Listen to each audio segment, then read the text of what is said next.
Yo, welcome to Vibes and Stuff. I'm your man, Uncle Freezy. Tonight, we are going to review a 30-year-old hood film, right? We are going to review a movie called Boyz N The Hood. It's a John Singleton movie, right? And the movie is, let me see if I can share the screen with you. Let me share the screen with you so that you can see what it is that I'm seeing. Excuse that. So this movie features also Duque. What's good? So this movie features Lawrence Fishburne as Furious Styles. It features Cuba Gooding Jr. as Trey. So it also has Ice Cube as Doughboy. It has Morris Chestnut as Ricky Baker. Angela Bassett as Reva Styles. Nia Long as the girlfriend, Brandy. And there's a song. It seems like there's a song for Brandy. She's a fine girl. They say, Brandy, Brandy, she's a fine girl. Yeah, I think it goes something like that. So Brandy as the fine girl. Tyra Farrell in a very compelling Miss Baker, the mother of Ricky and Doughboy. That sound that you hear is the sound of a Saturday night beverage. Let's just call it an adult beverage, right? So let's just call it an adult beverage. Cheers to you, right? All right. Others that participated in the movie, so Lawrence Fishburne, Morris Chestnut, Ice Cube, Angela Bassett, and Cuba Gooding Jr. and some others. Right? Right. Before we get into the bones of the movie, let's establish the backdrop. John Talento, ho! What's good? What's good, John Talento? What's good? So before we get into the bones of the movie, the plot, the writing, the acting, the storyline, before we get into all that stuff, let's establish what was going on at the time, what was happening in America at the time that this movie was released. Right? So at the time that this movie was released, there was civil unrest and such, right? There was civil unrest. There were some things going on between the LAPD and the citizens of LA County, Orange County, and Anaheim residents and all that stuff. So it's a lot of stuff going on. At the same time that there was civil unrest, and that civil unrest had been going on for years and years. It just didn't just all of a sudden just happen. Yeah, man. Yeah, man. John Talento, I agree. Lawrence Fishburne killed it in this movie. He killed it. The role of Furious Styles, he killed it. I want to get into that because other people did not kill it in this movie, right? Other people, and I'm going to get into that too. But what I want to get into though is the backdrop. Jay Boogie, what's good? What's good, Jay Boogie? What's good with you? Jay Boogie is my brother, man. Salute to Jay Boogie. Shout out to Jay Boogie. Right, Jay Boogie is a, for those that are watching that are not fans of sports or of basketball, but are fans of Vibes and Stuff, this lifestyle channel. or if you're a fan of Boyz N The Hood, the movie, Jay Boogie, the closer, is a legend in the Knicks, the New York Knicks basketball space. That space that we all occupy at times. You know what I'm saying? Jay Boogie is a celebrity. Stafford Don is in the building. What's good with you? Stafford Don is legit my brother. He legit is my brother. But the so Boyz N The Hood came out at a time where hip hop music was beginning to take over some airwaves, right? Hip hop music was starting to take over some airwaves. Chuck Allen is in the building. What's good? What's good on? Cheers. You see what's in my glass? You see what's in my cup today, right? It's not that vibes and stuff live in the morning stuff. It's something different. Yeah, man. Hey, Luke Skywalker Visions, what's good? What's good with you, brother? So Chuck, I'm setting the backdrop for Boyz N The Hood. I don't want to talk to the bones of the movie yet. I don't want to speak to all that stuff. I want to speak to why this movie being released at the time it was released was pertinent, relevant, important for the nation as a whole to see. Why is this movie important?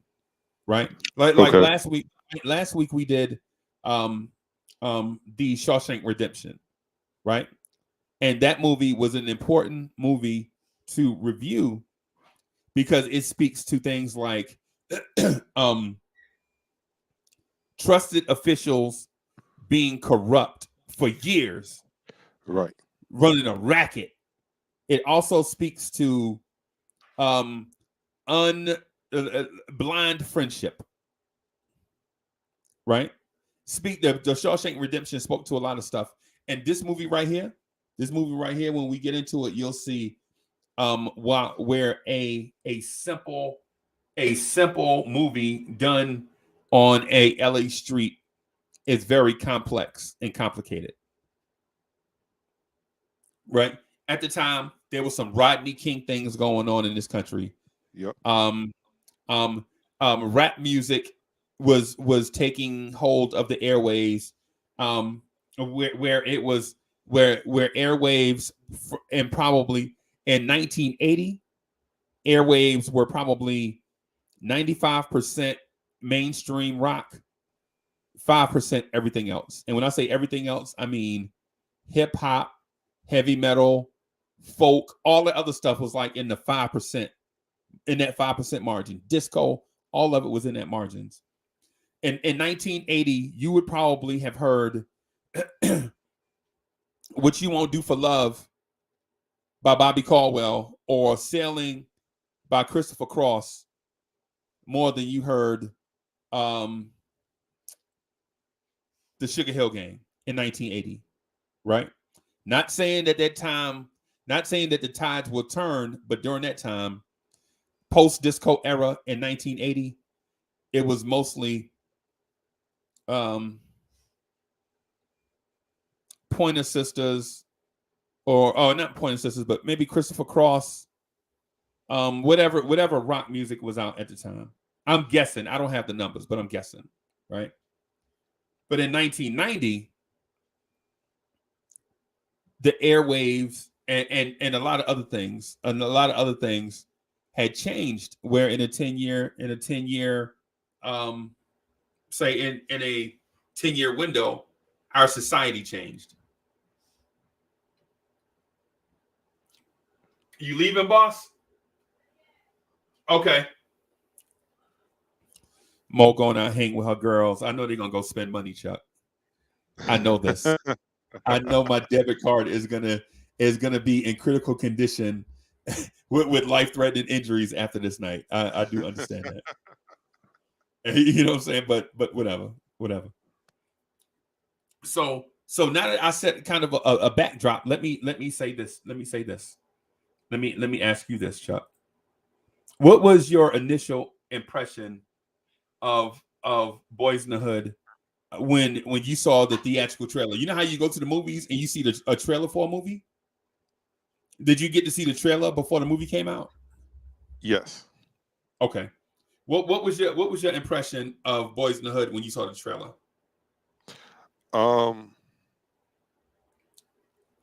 We got to see this. Yeah. Like, I don't know exactly what's going to go on, but Right. I got to see this. Right. Initially, it's because it's Ice Cube, right? Right. All of the other people that are in this movie are except for Lawrence Fishburne and Angela Bassett being somewhat stars. Right. Right. They were definitely familiar names. Right. Yeah. Yeah. Because I don't know what I remember Angela Bassett in before this movie. I'm sure I had seen her, but I can't remember. I had seen her in some stuff. I just can't remember what. Yeah. And the same thing for Larry Fishburne. I had seen him in some stuff. I just can't quite put my finger on what I saw him in. But I knew Nia Long, her name was familiar. Like I knew she was an up and comer, right? I knew Cuba Gooding Jr. was an up and comer. Right. Ricky, I didn't know him. I think I remembered him from the Patti LaBelle show that was on BET. Okay. You remember that with him and Vivica Fox? Right. Now, Up All Night or something like that. It was something. I think it is Up All Night. Right. I always thought that was Darius McCray, just younger. Really? Yes. Okay. Until I realized it's his brother. Same thing like in Don't Be a Menace to South Central while drinking my juice in the hood. Initially, I was like, is that Lorenz Tate? It can't be Lorenz Tate. Right. What happened to Lorenz Tate? Right. And it's his brother. Because Right. he kind of looked like him, but don't really, not all the way. And I was like, yeah. Okay.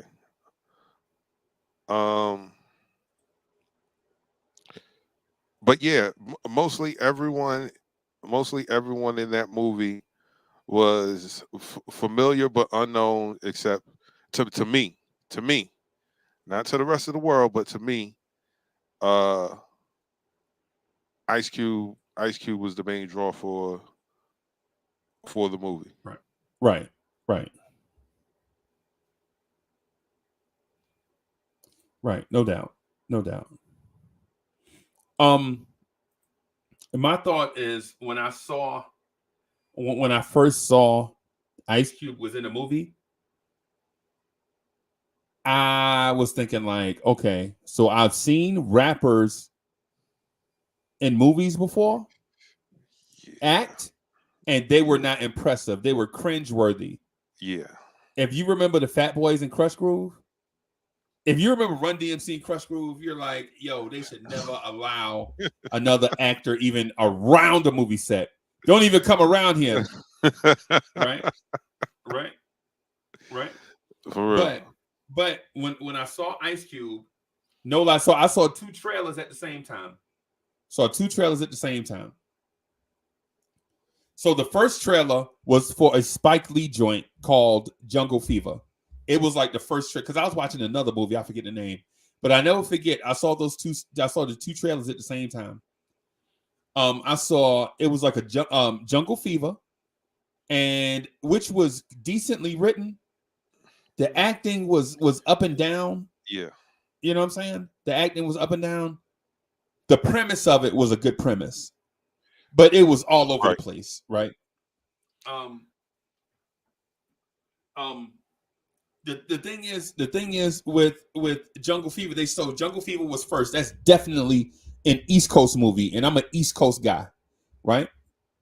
It was naming neighborhoods in some neighborhoods that I had heard of before. Some of them I had been through. You know what I'm Right. saying? And then after that, another trailer comes on. This Boyz N The Hood, and it's a million miles away as far as I'm concerned, because I had never left the East Coast at that. Well, did I? Yeah, I did leave the East Coast, but I hadn't been that far west before. And so to hear how they talk and how they dressed and the music that they like, so they were bumping that Ohio funk all throughout the movie. Boom, boom, boom, boom, boom, boom, boom, boom, boom. And I was like, Yep. who can listen to that, let alone rap to it? West Coast guys, they like that funk though, right? Yeah. Right? They like that funk, right? So I was like, what is that? And on the East Coast, we like the hard. We didn't like the like. Okay, so we didn't like the bass guitar, so to speak. That bounce, bounce, bounce. We like heavy drum, like Sucker MC. Dat, dat, dat, dat, dat, dat, dat, dat, dat. You know what I'm saying? I'm light skinned. I live in Queens. I love to eat chicken and collard greens. That's the kind of hip hop that we like. So to listen to the music, it was like it was foreign to my ear. Even though we had been invaded like the Beatles, right? Like legit West Coast gangster rap or West Coast rap in general invaded the airwaves like the Beatles did, right? Like because there was a and I'm gonna get to Boyz N The Hood. I just want to speak to the backdrop. But the music that they were listening to, like during the trailer, was, you got to remember, there was um um something. Is your chance to do the hump? Do the Humpty Hump. Do the Humpty Hump.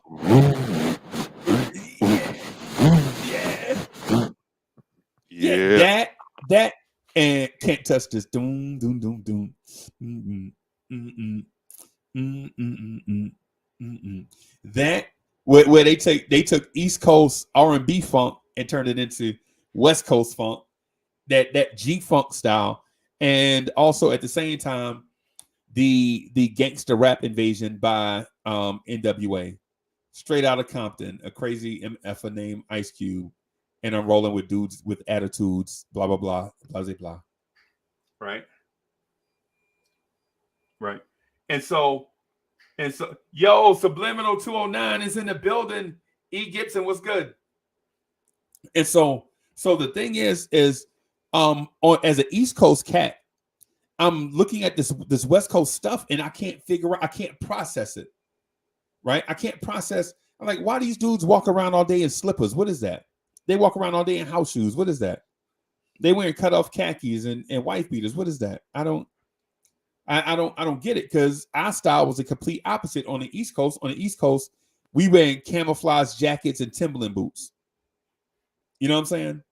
So I couldn't the two styles were different. So when Boyz N The Hood came out, I'll give you another example. We liked clean luxury cars, right? At the time, we weren't putting rims on them. We just wanted nice tires and wheels, right? We weren't putting rims on cars yet. We got there, but we didn't start there, right? And on the West Coast, they had who rides. Like they would take a Cutlass or something like that and chop it up and put hydraulics on it and bounce. See, on the East, like when you saw Ice Cube car sit down on Crenshaw, you was like, yo, his car just sat down on the ground. In 1990, that wasn't something that we were used to on the East Coast, right? So there were a lot of cultural things that I had to get over before I even watched the movie. Because when you watch the trailer, remember when they started shooting on Crenshaw and Ice Cube got in the car and the car lifted up on the ground and he turned it and it leaned and then he took off. We weren't used to hydraulics on the East Coast. So when I saw that, I was like, yo, what is that? So it was, yo, Rome Far Rock is in the building, Queens. What's good?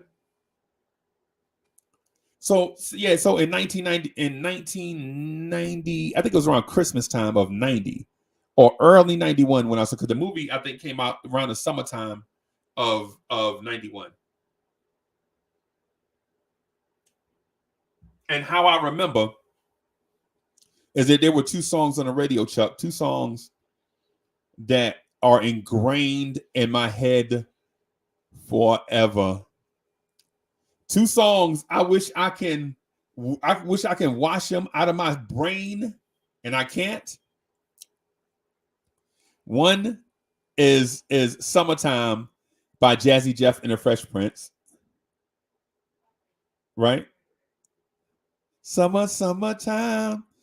You know, because they took the Cool in the Game beat, right? And the other one is You Down with OPP. Yeah, you know me. Now, chat, listen. There's nothing wrong with these songs if you hear them every now and then. But if you were in the New York tri-state area and you could catch 98.7 on your dial or 107.5 on your dial, every hour on the hour, they were playing those two songs back to back.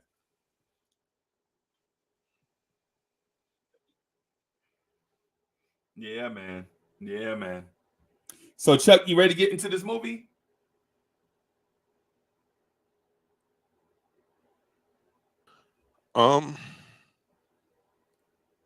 Yeah, let's you pretty much set the backdrop for the movie,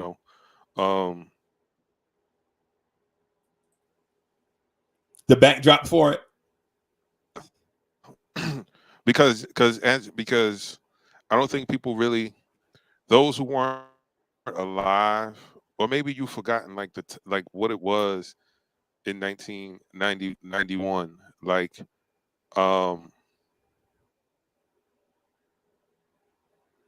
we got to talk about the dissolving of the USSR. Yeah. Mr. Gorbachev tear down those walls. That was 1991. Yeah. Yeah. The same struggle that we have,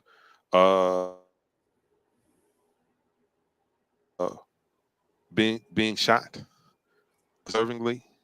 Yeah. Police brutality. Right.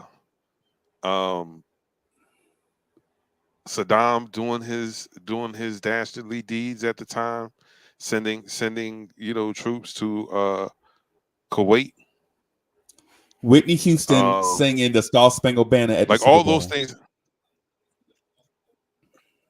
and setting the standard for the rest of eternity. Yeah. Like, a lot of things were happening. The country was moving. The country was we're feeling the effects of Oliver North and Contra. Right. Like, they're in full swing. Right. And this movie places you right smack dab in the middle of all of that, all of the after effects of the 80s drug trade and how it affects our community. Like, you see firsthand. Like, it's, yes, sir. Salute. My brother, my man. Yeah, man. Look, it's always a pleasure to be up in here amongst greatness. So thanks for having me, fellas. Oh, geez, here we go. Let me staple my wallet to the floor.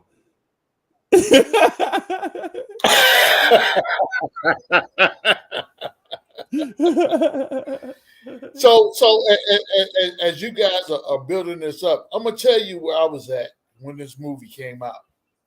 Middle East. I was in the middle of the desert. Yes, in the middle of the desert, over there with Saddam and his craziness, trying to duck Scud missiles, bro.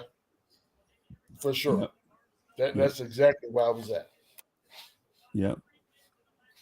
But I still got to see the movie. Yeah, man. Yeah, man. Yeah, man. Hey, and so G-Man, so while you were while you were there, I was, where was I?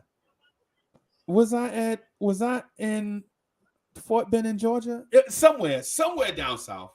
Somewhere down south. But anyway, what tell you what was on the radio later that summer. Songs like doom doom doom doom doom doom doom doom doom doom doom doom Ice Baby. Yeah. Songs like I Wanna Sex You Up. Color Me Bad. Yep. Yeah, man. Came back to all that. Yeah, man. There was so many. Hold You Tight by Tara Kemp, a very underrated club joint. Tara Kemp, for sure. Just Want to Hold You Tight all day, all night. Yep. All day, for sure. What else was out? I just want to mention a couple other songs, and before we get into the movie itself, because the movie itself deserves a large deep dive, a large breakdown. Tom's Diner. Sure. Tom's Diner. Did it. That joint. I was looking at the so crazy story real quick, right? So when I came back from the desert, the very first thing I did, so mind you, I'm in the desert for like 6 months, right? And getting this combat pay. Hey, so appreciate you for your service. First thing. Oh, thank you, brother. Thank you. I appreciate you. I go and buy me a 1991 Chevy S10 Blazer, burgundy on burgundy. Wow. I immediately take it from the Chevrolet dealership. Right. I take it to the rim shop. And at this time, now you got to remember, we talk about 91, right? So I take it to the rim shop, Chuck. I put some deep dish hammers on that thing, bruh. Hammers. Deep dish hammers. Now, yeah. I take it from the rim shop. Shout out to Tucker. No doubt. But look, check it out. I take it from the rim shop and take it right across the street. I'm in Texas now. From the rim shop right across the street to my man's in them and put a system in it. Right. Freezy, I got two 15-inch Sharon Vegas in the back of this beast. Right. Right. So I get the sounds hooked up. Wait a minute. Wait a minute. Where were you at in Texas, 1991? So so my wife now, she was my girlfriend then. She was in Wichita Falls. Right. I was stationed at Fort Sill. Oh, okay. Because I know a guy on this panel that was at Fort Hood, Texas in 1991. Oh, so my brother was probably he wasn't at Hood then. He was at Campbell. Okay. Campbell then. Okay. But I drive off the lot, right? And this song, this is when this song was hot. So I played this song everywhere I went. Booming System by LL Cool J. Yep. You couldn't tell me nothing, bro. Yep. You could. That's when cell phones were just coming out.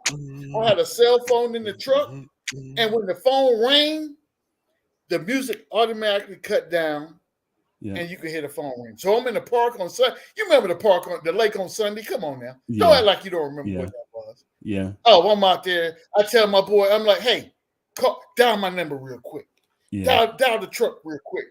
So I'm out there flossing and fronting, and the whole time I'm walking around with a brown bag and a 40. Chuck, you know what's in that brown bag, bro? It's OE. Oh, English. I was either going to say Old English or St. Ives. You already know, brother. Let me ask you a Already question. know. Let me ask you a question. So when you went and got them Servant Vegas, were they the red and black ones?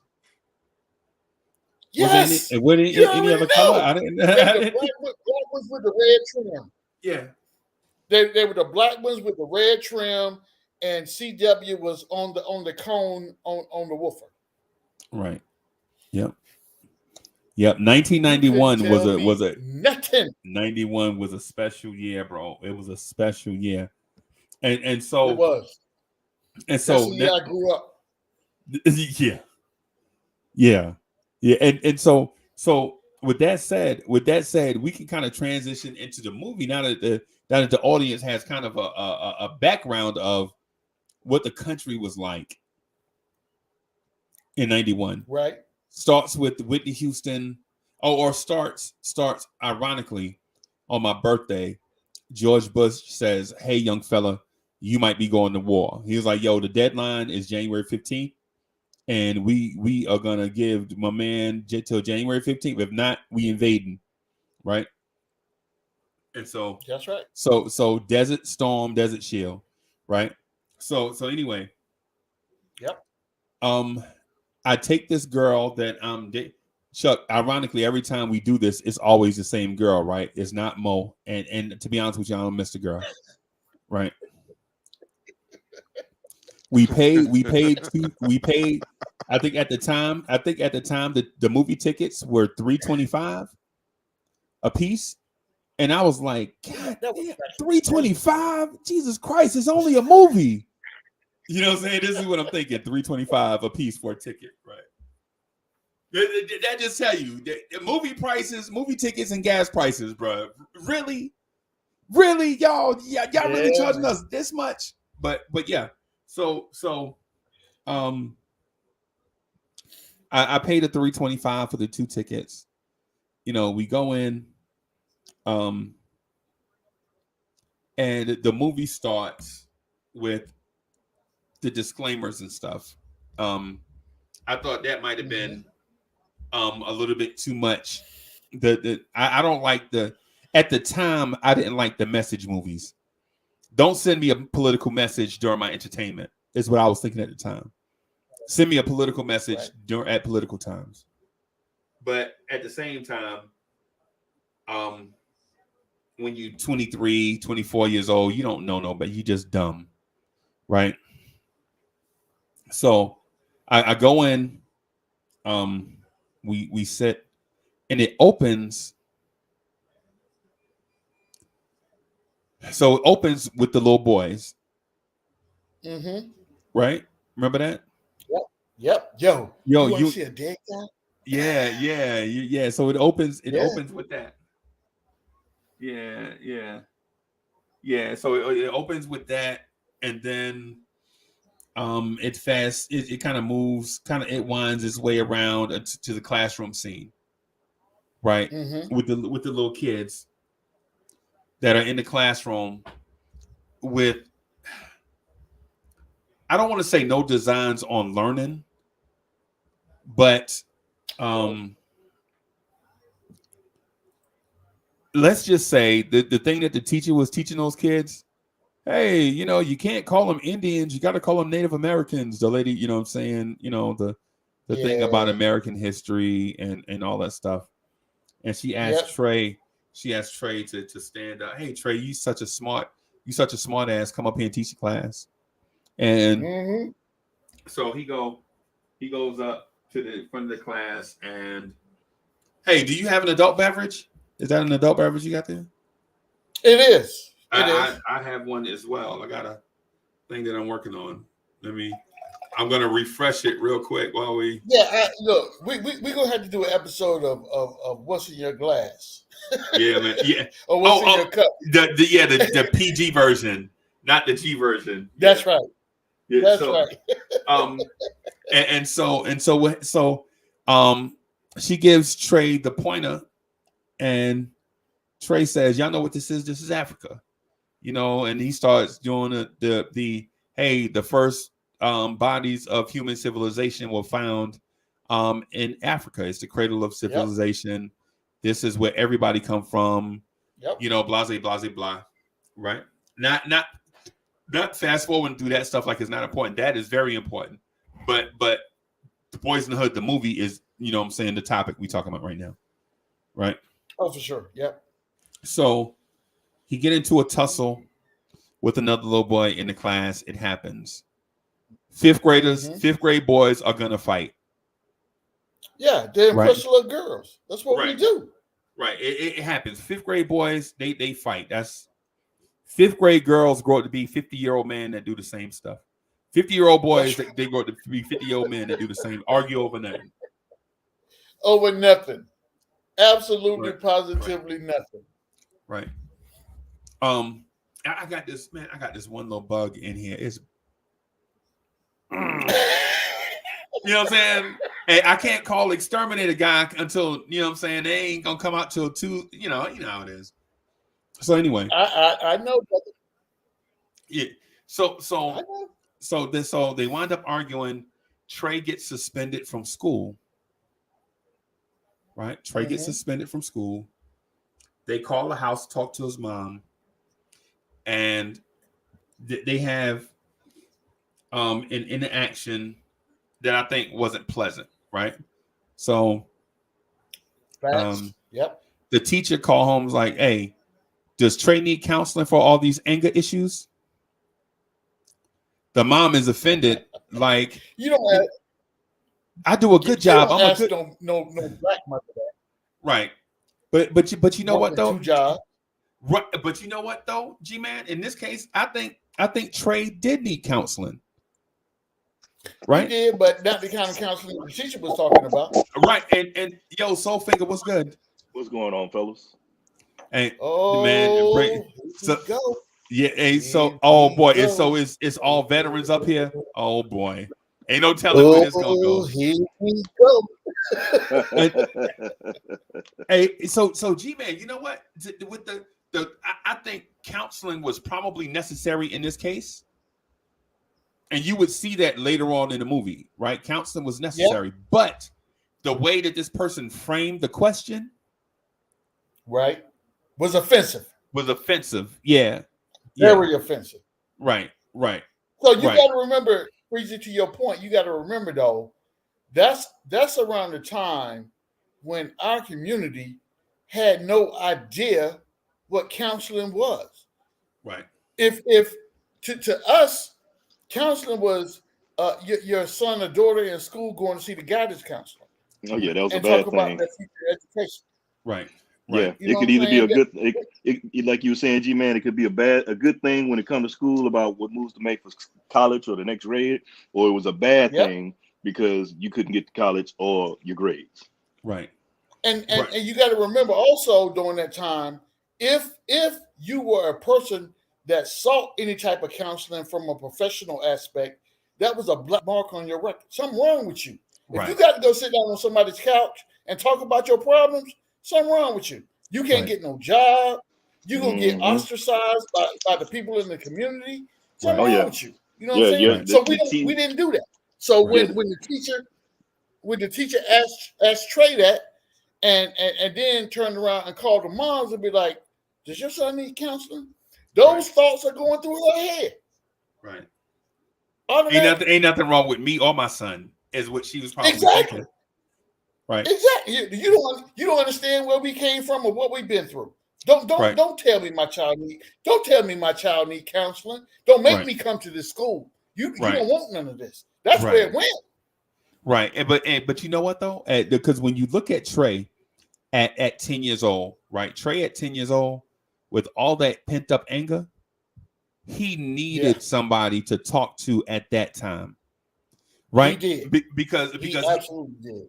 Because here are a couple of things to take note, right? To take note of.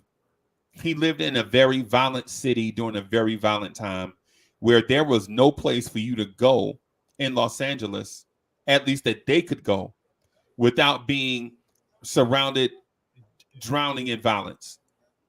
Here's part 2 to that.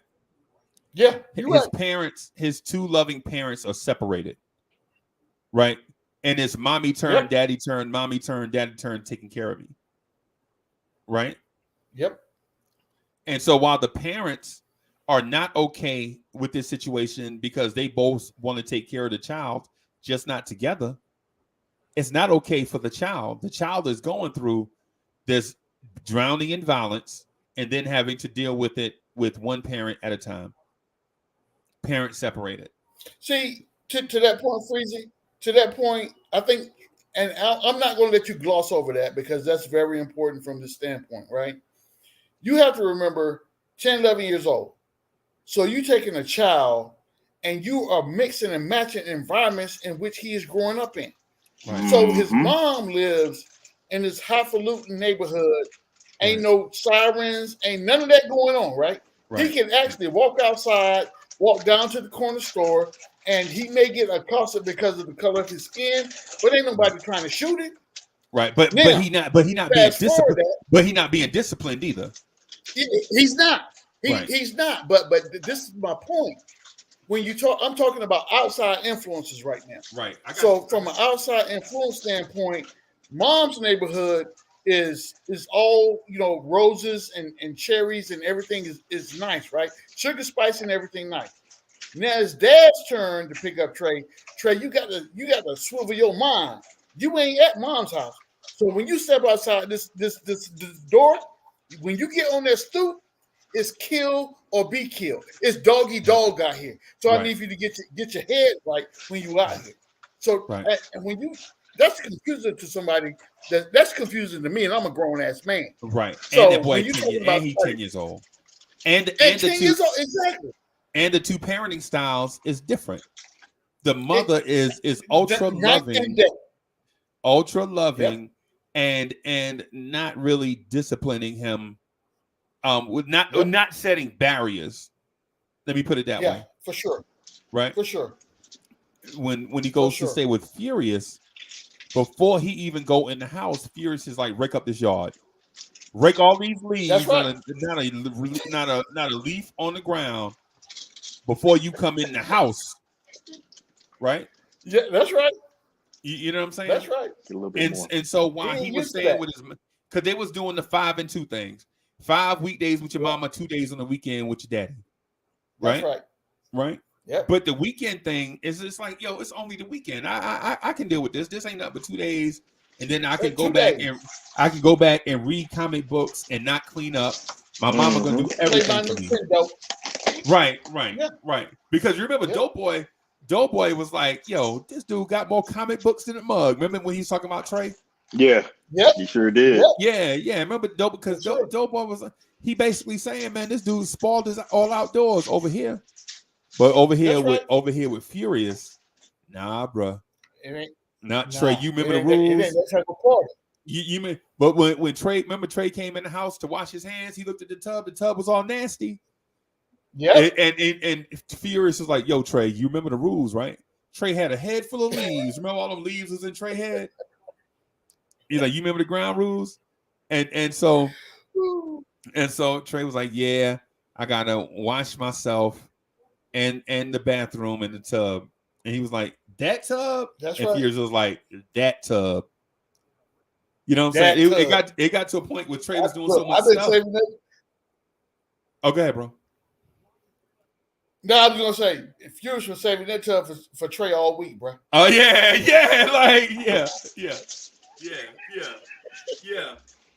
That was a hard working man tub. Moment. Yeah. That's right. And so Trey, and I don't know if y'all noticed, but in the movie there is a picture of Furious Styles and his daddy on the wall, right? Remember, just for spoiler alert, Ricky dies and Trey flips out, right? And so when Trey come back home after defying Furious stop him and look him dead in the eyeballs and don't say a word. But there's a space between them. When you look directly directly between them onto the wall, there is a picture of a young Furious Styles, and what I am assuming is the original Furious Styles. So I always imagine that Trey is Furious Styles the third, because around here, if you the third, they call you Trey. Yeah, you know what I'm saying? Like That's like right. there's a senior and then a junior and then a Trey. You know what I'm saying? And so right. yeah, and so That's right. and so when I looked at that picture, I was like, this movie is sending so many messages on so many levels that you got to kind of point out the Easter eggs, so to speak, in this movie, because there is hints of all kind of stuff in this movie, and if you don't catch it, if you just watch the movie for Ice Cube being a silly gangster, you know what I'm saying, then you'll miss a lot of stuff, right? You missed it. Yeah. So Yeah. because there's a teenage pregnancy element to this movie too, right? Yep. Yeah, There he is. It's so Ricky's girlfriend. Yeah, Ricky girlfriend, and guess what else? Ricky girlfriend's friend is pregnant, right? Remember at the barbecue when they were sitting on the wall in those chairs, in the lawn chairs, right? Yeah. And when Trey showed up, they was like, "Yo, who was that?" And Virginia King was like, "He is fine." Remember all of that? Yeah. And the girl sitting next to Regina King, she was pregnant. Mm-hmm. And Furious reminded Trey throughout the movie that I'm only 17 years older than you. Right? He reminds Trey of that during the movie. So that Trey's mom, the one that has her stuff together, was a teenage mom. Supposedly. Yeah. Angela Bassett. Yeah. She had Trey when she was 17. Her and Furious was 17 together. Right? So there's a teenage pregnancy. There are a lot of elements to this movie. If you like, when you sit down and review the movie, you notice that there are a lot of elements to this movie. Like, I'll give you an example of elements to the movie. There is a lot of missing men in this throughout movie. The whole movie, because you mainly saw Furious. He was the main, he was the only man that you saw that was in his life. Yeah. Right. And when you saw a man, he jumped off the screen. Right. Like, for instance, when you saw the black cop show up after the robbery, right? Yep. You notice he was a strong man, right? He was a strong man, right? He was misguided though. Yeah, but he jumped off the screen, right? Yeah. You remember the bad cop. Oh yeah, absolutely. You know what I'm saying? You feel me? You remember the bad cop, right? Man, yeah. Right. I'll give you another example in the same movie. When Furious took Ricky and Trey to Compton to show them that lot, soul to soul realty, you notice a man showed up, right? Yeah, he did. It was an old man, Grady from Sanford and Son. That's what that is. Grady. Yep. Grady was a man. He jumped off the screen. You know what I'm saying? But all the rest of the movie, you saw all the other men were weak. They didn't jump off you were like, man, this fool's sorry. All the other men that you saw, most of the other men you saw in the movie, they were sorry. It was no wonder why that neighborhood was the way it was. Yeah. Right. But getting back, that was. Oh, go ahead, bro. No, I was going to say that was kind of the setup for the movie, to let people know how your neighborhood can go from a hero to a zero in less than 30 seconds. Yeah, if you stand by and you silent, then what's going to happen is going to happen. Right. If you see something, say something, do something. Right. But if you stand by, if you are silent, then you are a willing participant for what comes next, and that's what happened to them. Yeah, and it was a reflection. Even though it was this is taking place in South Central, this movie was reflected throughout the U.S. I don't care where you were. It was that same get down was throughout the U.S. at the time, throughout the country around that time. Right. You know.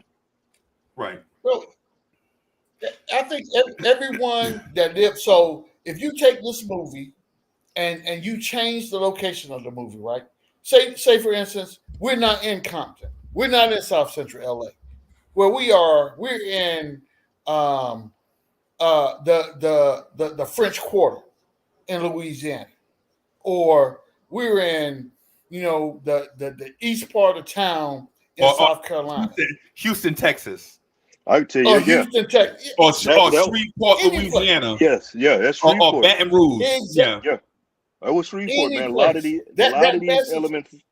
I'm gonna tell you, a lot of these elements of the movie. Sorry, Jim, I'm gonna cut you off, but you good, bro. I Go ahead. rode out of Shreveport in '90. A lot of this I had already seen. A lot of aspects of this. A lot of this I had already gone through. You know, you a scene firsthand growing up. So Yep. we can relate. So just real quick with my kids, I've told them about it, but they ain't been exposed to this, man. Yeah. I got my kids to a point where I moved them away because I didn't want them to grow up and see the things I grew up seeing. Right. Absolutely. They first generation bougie. My kids are first generation bougie. Yeah. Mine too. Right. Mine too. And I like it that way. And I like it. I do too. I wouldn't have it any other way. Mind you, only time they really had government cheese is when they got something from school. Right. We haven't had none in the house. Now I'm not gonna lie, I'm not being that bougie because I'll take a block of that government cheese, make me a grilled cheese sandwich, man. They make the best grilled cheese sandwiches in the world. And throw off of my There's one, yes, sir. Yeah, man.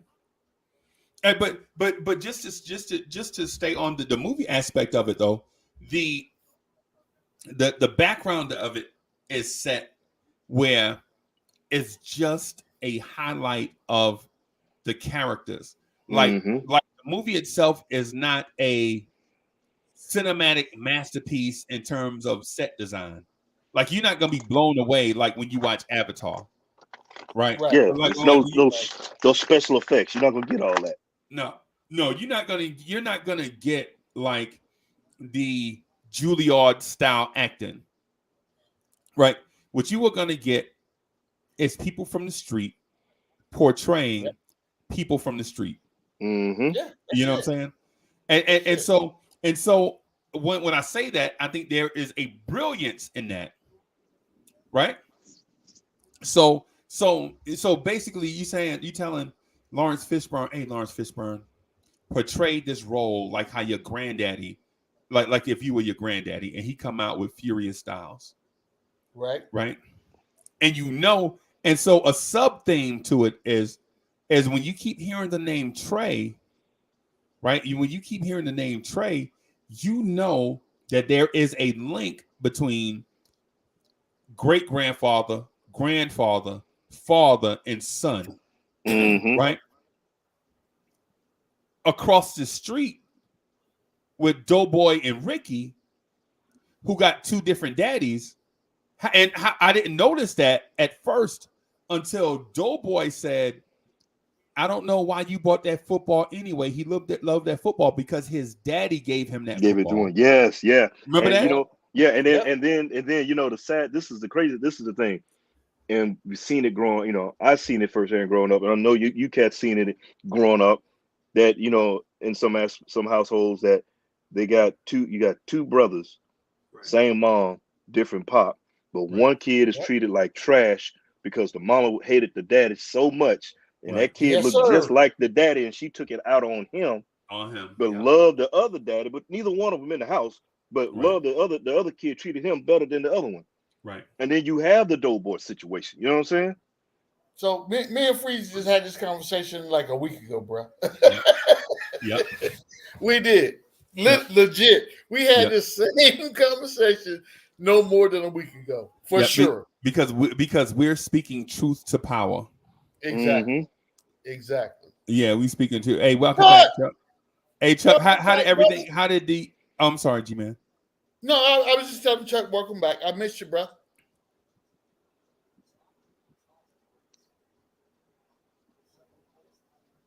Chuck working with the hand mic. Sorry about that, fellas. I put something. Okay. There you go. Bro. Can you hear me? Yeah, we can hear you. Go ahead, bro.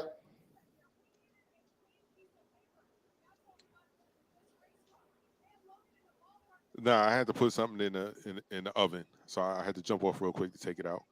Oh, Some vegan okay, nuggets. it's all good. Hey, can I Okay. come over and get a plate? That's all I want to know. Can I come over and get a plate, bro? Yeah, man. I'm hungry. I'm hungry. For sure. He a Gentlemen bachelor. are He keep always doing them welcome. bachelor things. Yeah, man. He a bachelor. He keep doing them bachelor things. You know he probably got Nia Long coming over. Oh no, she married. No, she ain't married yet. She But engaged. look, Been engaged forever. Hey, been engaged forever in a day. To but look, Doka. I'm not mad at him. But look, if somebody was coming over, there would be one or two choices for me, and I only have two. One would be Sanaa Latham. That's number one. Hello. Okay, yeah, hello. If I'm going young, but if I'm being real, if I'm being for real, it ain't but one woman for me, other than the missus that's at the home right now, Right. and that's one Miss Anita Baker, bro. Let Anita roll up in here, and it's over. Because all I want her to do all night long is just sing "Angel" to me. That's all. That is my joint, man. That's all I want to hear all night long. All night long. You're talking about just Anita. The ooh part. Just the ooh part. Ooh. Yeah. Just the ooh. And look, she gonna be saying ooh too. Because look, it's time to do work. But hey, that's the thing though. Nita, hey, that's back when them shortcuts were the thing, boy. Nita had that shortcut, that little shortcut, and little joints was running around with them jokers, man. Boy, look, and she get that rocket, get the rock going on, boy. Man, Nita. Right Freezy, Freezy always do this to me, man. He get me all off in the. We supposed to be talking about Boyz N The Hood. Boyz N The Hood. Thinking about Anita Baker. Hey, and let me. Hey, Chuck, were you able to listen or no? Oh no, I can hear you guys. Oh, so you could hear us. Okay. So right now we're at the part. Yeah. So right now we're at the part where there was a clear absence of men. Mm-hmm. And every time a real man came into a scene, he jumped off the screen. Right? Like every time Furious spoke, it felt like Furious had the power, like he gripped you. Right? And so like when the old man spoke, when they were in Compton, remember this was set in South Central, right? South Central Los Angeles is where they were at. So when they went to Compton, remember they were scared. Remember Ricky was scared of Compton. Remember? Yep. And man, let me tell you, during that, just real quick, the summer of 92? Yeah, the summer of 92. Lord Jesus, boy, I was up in Compton, had a ball. That was one of the best summers I'd had out here in Cali. Lord, let me tell you now, boy. Wow. Woo. Hey, man. Anyway, I just have to throw that out there. Hey. Lord. I'm gonna tell you something about the West Coast for me, right? I'm not gonna say the only time. My first trip to the West Coast, actually stopping and spending time in the West Coast. My girlfriend then. No, I've been in NTC a lot too, but that wasn't me too. I don't count that. My wife, my girlfriend at the time, PCS from Korea, and ended up getting stationed in Sacramento. So in order for me to get to Sacramento, I'm in Korea. Right. So I'm on leave. I take leave. I fly to LAX. And that's for ladies and gentlemen, boys and girls, children of all ages.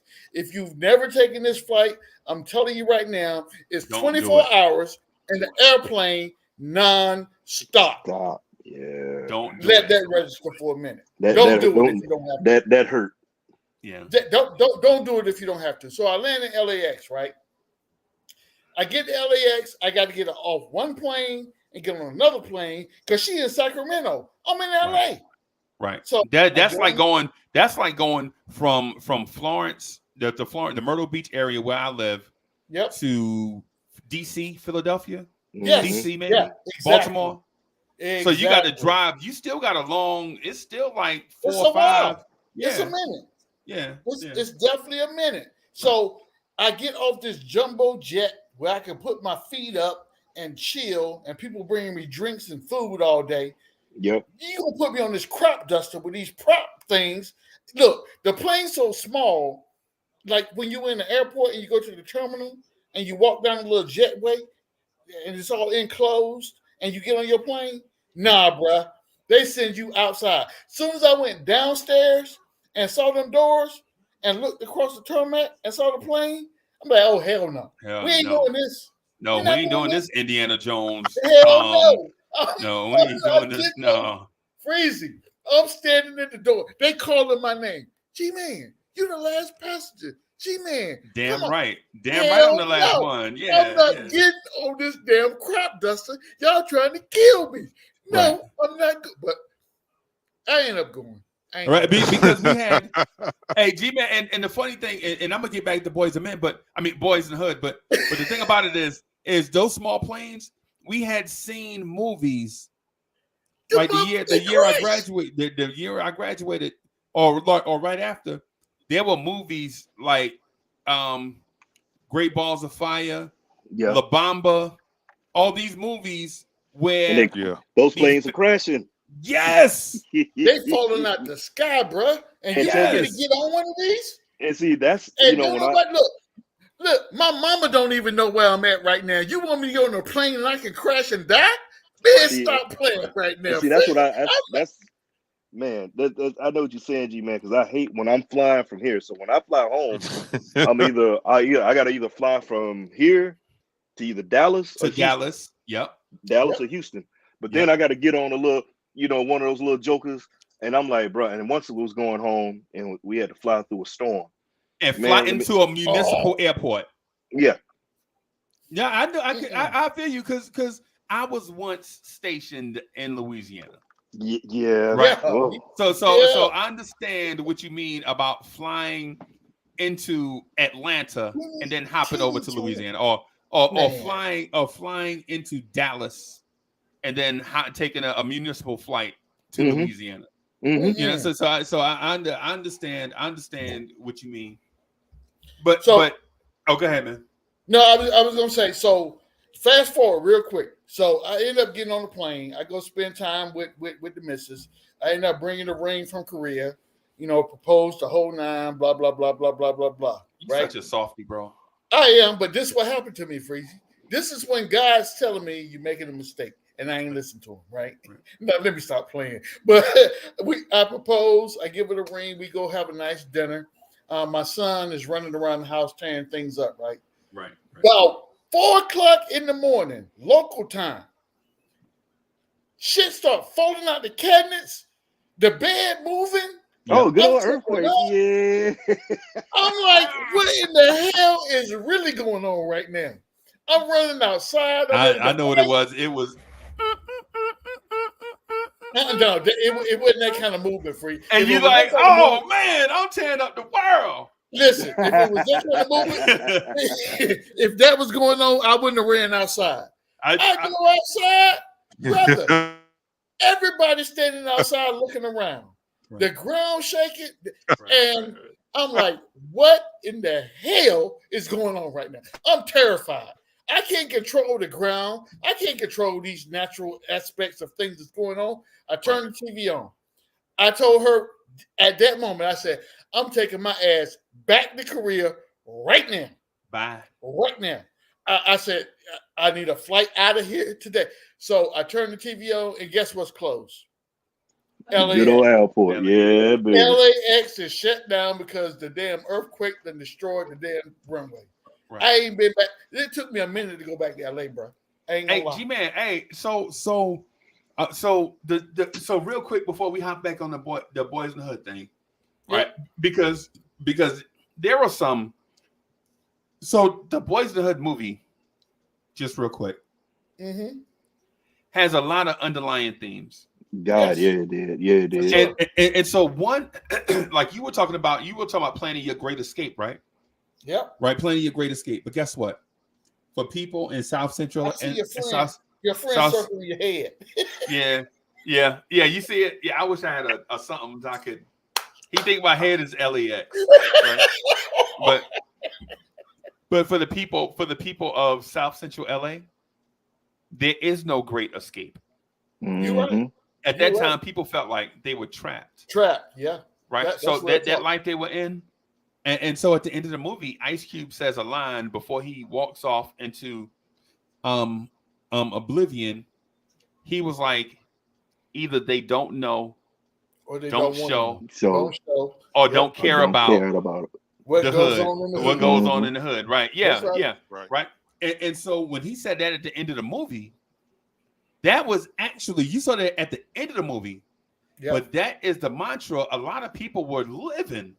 Throughout the Every whole, day. living every day, yeah. Yeah. And you know what the thing about it is, when you think about Boyz in the Hood, it goes back to old Ghetto Right. Boys track. The world is a ghetto, Right. Oh yeah, for sure. because sure. we were all living there. Because you know, I don't. Yeah, you talking about the city in New York. You were dealing with a lot of these same things that they were dealing with, even though it was on the West Coast. I'm from down south. We were dealing with a lot of the same things. Only difference was the location. Right. That's the only difference. That's all. The different location. The crazy Right. part about what you just said, so funny, that rings so true is this. Regardless of where you are geographically, that mindset travels. Yeah. Right. So you can only keep somebody under your thumb for so long before they react. Right. And if you tell someone, you can only, if the message that you give someone every day is when you wake up, you ain't about nothing. You ain't gonna Right. never amount to nothing. You ain't gonna never be nothing. So that's you start to believe that. Yeah. You stop trying. That's and what, you become a part of the problem. and that's what the mama was telling Doughboy every day of his life. Every She day. kept telling. He heard it. He just basically heard, you ain't shit. His whole Exactly. life. Every day, his whole Every existence. day. And Every meanwhile, and move out the way. Come here, Ricky. Mm-hmm. You know what I'm saying? And and Doughboy didn't have any kids. Ricky already, he was a teenage pop. Right. Yeah. Right. That He was made his teenage- mama grandma. Yeah, made his mama grandma, but she looking at the fact that he played football and he did this. But Doughboy was like I said, you could tell that was the pop that was whatever situation was with that pop. He got the brunt into that. So you have situation. You have a child that's growing up with these in a home where he's not shown any kind of concern, any kind of love, nothing but negativity and disrespect at home. You're gonna go look for that acceptance in the streets, someplace else. Yep. Right. Someplace else. Because the thing is, to Soulfinger's point, and to G-Man too, who expert. Listen, I tell people all the time that you can't listen to the way G-Man talk to you.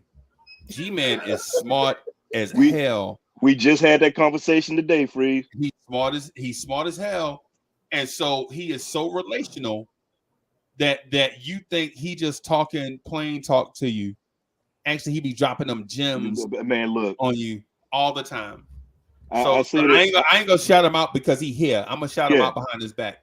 Hey, I'm gonna tell you that. Hey, I say it like this. I told you, G-Man is your favorite uncle's favorite uncle. Right. And like, what you gonna see? I'm gonna see Uncle G-Man. Oh man, that's Uncle Leroy's favorite uncle's favorite uncle. Yeah. Right. Well, wow, man, give G-Man. Hey, when you go over there, give G-Man that. Take him his slits. Yeah. Yeah. And a pack of Benson and Hedges. Yeah. The long Memphis. The 100s. The 100. Yo, wow. Yo, wow. And some of that Saul's meat. Yeah. It got to be fresh though. It got to be fresh though. You got to be fresh. It got to be fresh sauce meat. Yeah. Yeah. Got to be fresh sauce meat now. So, but so Chuck, the thing I was wanting to get to is so we have all these running themes, right? So you have the running theme of senseless neighborhood violence, right? You have this running theme of teenage pregnancy, right? Broken you have homes. This running theme of broken home. I was just about to get to that too. Of broken homes, right? My bad, Freeze. I ain't mean it because you on a roll and you just hitting button after button after button after button. It just mean we on the same page, bro. That's it. It just mean me and Soulfinger on the same page. You know what I'm saying? And so you have all these running themes, but when you look at the movie, you watching a little boy with a wreck jersey on. Remember Ricky wore that stupid, ugly wreck jersey, the red jersey with his name on the back? Yep. That you see a little boy with a wreck jersey throwing a football up in the air. Yeah. Around gangbangers.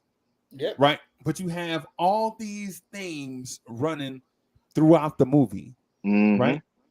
And the reason why I think this movie is a masterpiece, I think when I review movies, when I watch movies, man, I'm like, what are we trying to do here? What message are we trying to send? Right. I don't like the Star Wars. I don't like the Star Wars movies. What? Right. I don't like Star Trek either. What? Right. Wow. And the reason why I don't like them, it's like listening to the Notorious B.I.G. It's like when you listen to the Notorious B.I.G., you like, yo, what is Biggie trying to do here? Nothing. He just rapping, right? But what is Rakim doing here? Rakim trying to tell you something. Nas is trying to tell you something. So no knock on Biggie because he's an expert rapper. He is an all-time great at He painted a hell of a story. Yeah, at the art of rap, he was not a founder father, but an all-time great at that, right? But are you trying to tell me through your artistry that I should build up my person through exploration of other subjects, right? That was Rakim. Mm-hmm. So because and I'm gonna get back to Boyz N The Hood, right? Because this is relevant to Boyz N The Hood. But Rakim said, "Go get a nice big plate of fish, which is my favorite dish. But without the money, it's still a wish." Right, and so he goes on to this thing. I don't like to dream about getting paid, so I look into this book of these rhymes that I made. And so he says something. I'm paid in full, right? Yep. And so he said that saying, okay, I'm hungry, I can't feed myself. I dreamt about that, but instead of me going and being a stick-up kid like I used to be, I'm going to take my talent and earn this money. And it's the same thing. And for those that know history, knows it's the same thing that Leonardo da Vinci did. Yeah. If you know history, right? Leonardo da Vinci was like, yo, I'm going to take these talents. I want to do something grand, right? But I can't do it because I don't have the bread to do it on my own. I'm not from the families, right? So I'm going to take these talents and make money so that I can do other stuff, right? And so in this movie, it's a masterpiece in that it takes all these geopolitical messages and expresses them in everyday common folk, right? Because y'all can relate to Doughboy. Mm-hmm. Yep. You know what I'm saying? You can relate to Furious Styles, a single dad. Yeah. You can relate to Reva Styles, a single mom. Yep. Y'all know divorced parents. Shit, y'all might be divorced. What? You know what I'm saying? Y'all know what it's like raising teenagers in dangerous situations. Yeah. You know what I'm saying? You can relate to these people. You can relate. Listen, you can even relate to the boys on the street, the Boyz N The Hood. The Boyz N The Hood is not just Ricky and Trey. It's also about those gangbangers. Yeah. Yeah. You know what I'm saying? Right. So you can relate to all these people. And so that message, the message that is sent is our families are being broken up. The reason why we're in this situation is because our families are broken up. There's no village. Right? We don't have the jobs that pay us well. Outside forces are forcing some of this bad stuff on us. Some of the bad stuff is our doing. Yeah. Right. Yeah. But a lot of that outside stuff is other people pushing that stuff on us. Right? Like Furious Styles said it in Compton in that parking lot. He was like, Man, we don't own no planes or no ships to ship They crack from around the world. Yeah. Right. He said that, right? But he was like, yo, but the point he was getting to is we sell it, we smoke it. Yeah. We do all those other things. We destroy our own community. Right. And so that on every corner. Right. And yeah. And he was like, what? He was like, yo, you notice there's a gun shop and a liquor store on every corner. Every corner. Because certain outside forces want us to kill ourselves. They can't just come in and kill us, but they can watch us kill ourselves. That's right. Right. So it's like a lot of messages. The scene man at the barbecue. At the barbecue, one of the first things that you hear is the baby crying. Mm-hmm. Yep. Right? You remember that part, Chuck, where the baby was crying? Ricky was on the grill. Remember that? Yep. Ricky was like, come here, boy. You're trying to get the baby to come in. That baby was crying through the whole. Every time you saw that baby, he was crying. You notice that? Yep. Yeah. Every time you saw that baby, he was crying. Right? He was crying at the barbecue. He was crying coming out that bathroom, taking a bath. Remember, she was trying to give him a bath when the recruiter was in the living room? Yep. Yep. The baby came running in the living room naked. Butt naked. Yeah. So every time you saw the baby was crying. They was sending the message like. But this is another thing, Freeze, just real quick, throw this in. You know, you kept seeing the baby at the house the whole time and the girlfriend at the house at the whole time. So she's living in the house with them. Right. I'm going to tell y'all something, a gem that you might have skipped over real quick. Yeah, we trying to go in order though. That's I know. I'm gonna rewind just a little bit. I'm not gonna move ahead, but I want to put this thought in your head for just 1 second. When we were talking about kids with different fathers, right? Right. Kids bring different aspects to a household. Ricky was that thing for his mom, that optimistic outlook that things could be better, things could be great. You know what I'm saying? But what she failed to realize when she's chastising Doughboy day in and day out is Doughboy kept the house safe because of his dealings in the street. Yeah. Right. Nobody was coming to that house acting up. Why? Because they knew that house was off limits because Doughboy lived there. That's his family. Right. And that's one thing people skip over. Right, wrong, and different. Right. People respect the fact that that's his people. And that house is off limits. Even when the dudes rolled up in the little red Toyota. Now that Hyundai, that's a Hyundai. That's a Hyundai XL. Yeah, that's a Hyundai XL. When they rolled up in the Hyundai XL, they didn't even turn the corner to the block, bruh. The car was still pointing up and down the street parallel to the street Doughboy lived on. So that tells you something. You ain't allowed on my block, dude. Don't even come around here. Right. That's important. Hey, G-Man, you know what else? Because that's a great point. You know what else is important that we overlooked? What's that? So two things. Doughboy felt like his life was hopeless. Yes, he did. So and I'll tell you when I noticed it. When Ricky got the football back, he was like, "Man, where y'all going?" I was like, "Man, I'm going home." Doughboy was like, "Nah, man, I'm going to the store." And Ricky was like, "But you ain't got no money." Doughboy was like, "So?" Yep. That automatically told you right then that Doughboy was going to the store to steal something. Yes, right. And that's why I was saying that you already said, you know, because the whole different thing.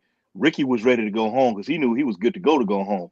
Right. Doughboy knew he was gonna go home. He was about to get 7 shades of shit beat out of him for something at all. For anything. Yeah. Right. And the other thing too that we didn't really get to was, and I want to say this before the barbecue, but check this out. Ricky, 17, has his girlfriend 17 living with them with the baby. Yes, sir. Remember that's what I was saying. Living with the baby. Yeah. And so what I wanted to get to, y'all, was that girl's parents probably put her out. Yep. Right. But being pregnant at 16. That's right. Right. Because there's 9 months in there somewhere. Yeah. 9 months. It take 9 months to have a baby that's walking. I mean, when you see the baby walking. Yeah. So that baby is at least a year old. And then the other and Ricky wasn't working. She wasn't working. Ain't nobody working. Only Doughboy person, paying the bill. yeah, exactly. Doughboy paying the bills by doing what? Slanging that rock. That's right. That's why they call him Doughboy. Yeah. Doughboy, yeah. Because he the boy with the dough. That's right. And, You know what I'm saying? that's why moms let Doughboy stay in the house because he paying the bill. You can't kick nobody out of the house that's paying the bills. Let's be real. I don't care what you're doing. Right. You gonna jump in here, Chuck? I'm sorry. Yeah. Oh no, go ahead. I ain't meant to jump in. Chuck, Yeah, I've been going. I was just gonna just back up just a tad bit and talk about the point of how incarceration affects families and relationships. Because at the beginning of the movie, Doughboy and Trey are friends. Yeah. Right. Like he just said, "Yo, what's up, Rick?" And that was it. That But was Doe, it. he showed Doe love because Doe was his friend. Doe But then when was Doe his goes brother. to jail, right? Then Rick becomes his brother because Rick is missing his brother and Trey is missing his best friend, his brother, best friend, and Right. his best friend in Doe. Yep, Right. for sure. And That's a great point, funny, Chuck. and it's funny how they make the connection. Trey befriends Rick and not Lil Chris and Lil Dookie. Because Lil Chris, remember Lil Chris and Dookie was a part of the crew. Yeah. Right. But when Doughboy and Dookie leave, it's Trey, Ricky, and Dookie there. You notice that Trey and Ricky become friends. Yeah, and Dookie fell off on that, and it was just, right. Yeah. Yeah. It was Lil Chris, Dookie, and Doe. Right. But you notice Dookie and Trey. Well, I don't want to fast forward to the end. But I'm just gonna say this. You notice that Dookie, Doughboy, and Lil Chris are different than Trey. Yeah. And I wonder why that is. Why do y'all think that is? Because he had a man in his life. Because Furious Styles right there. But and the thing about it is, if you really look at it, and we talk about Furious was kind of like he did his thing because he was kind of like a father to all the kids, all those kids on that block. Right. In a sense, he would talk to them about certain things, those that would listen or whatever. He give them, but his main concern was making sure his son was better than he was and didn't make the mistakes he did. Right. Like you said, you brought up earlier when he was talking about the girl, and he was like, and he told him, "Hey, I'm only 17 years older than you." Right. That's that message. Like, instead of just saying, "Don't do what I did," because I relate to how Furious was, because my pop was like that. Right. I told you about my pop. Reeves carrying that damn Saturday Night Special in his pocket and everything, and he would give me a one-liner like that. He'd give you that one. He wouldn't just go into detail. He'd give you that one-liner. You like, oh, well, damn.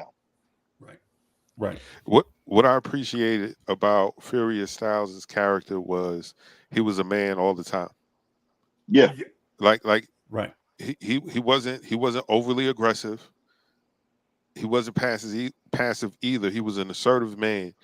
Like when he talked to the cops, how he talks to his son, even how he interacted with his mother. Also, what I appreciated was the fact that they were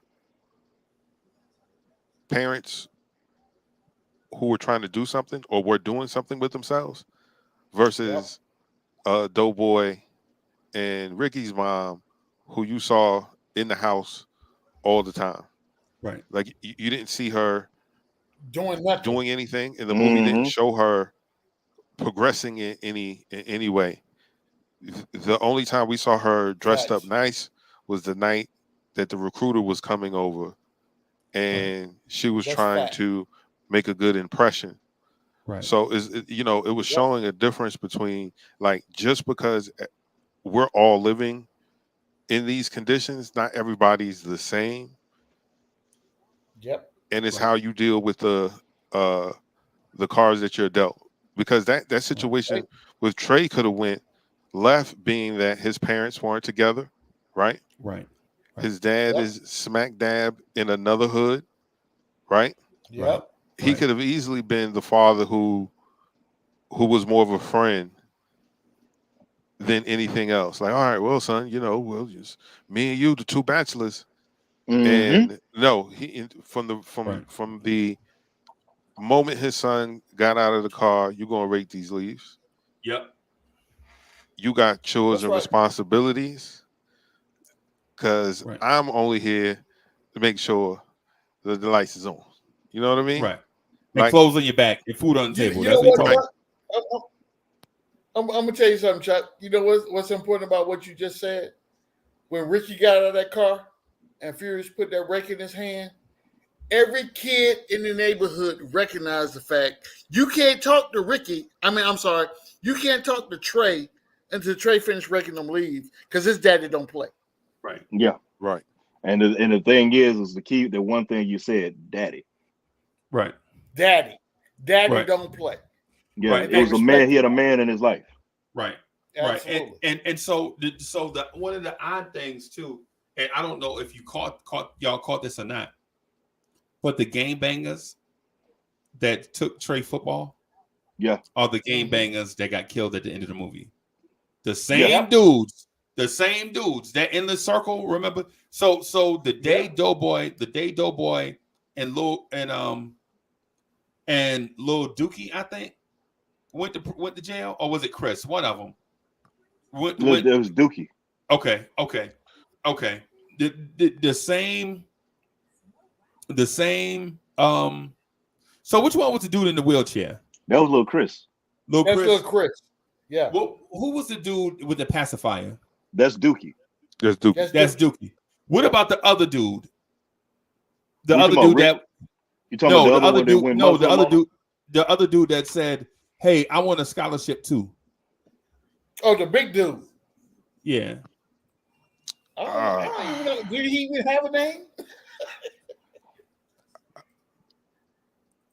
He might have been a fill-in. I don't even remember his name. No, he was definitely. He spoke a lot in the movie. He spoke a lot, bro. He spoke a lot. He had a lot of. It's ironic we don't remember his name. Yeah. You know what? I'm trying to remember. DSJ is saying Monster. Monster, that's his name. It was Monster. That's his name. Yeah, Monster. That was his name, Monster. Yep, yeah, because he was down with the crew too. He was down with the crew because you saw him everywhere with Doughboy. He was like Doughboy right-hand man, kind of. You know what I'm saying? Yeah.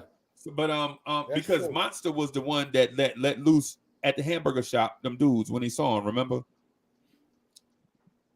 Monster, when Ice Cube had rolled up on them fools at the little burger shack, Monster was the one that let loose with the AK. At the burger joint. Yeah. Yep. So, but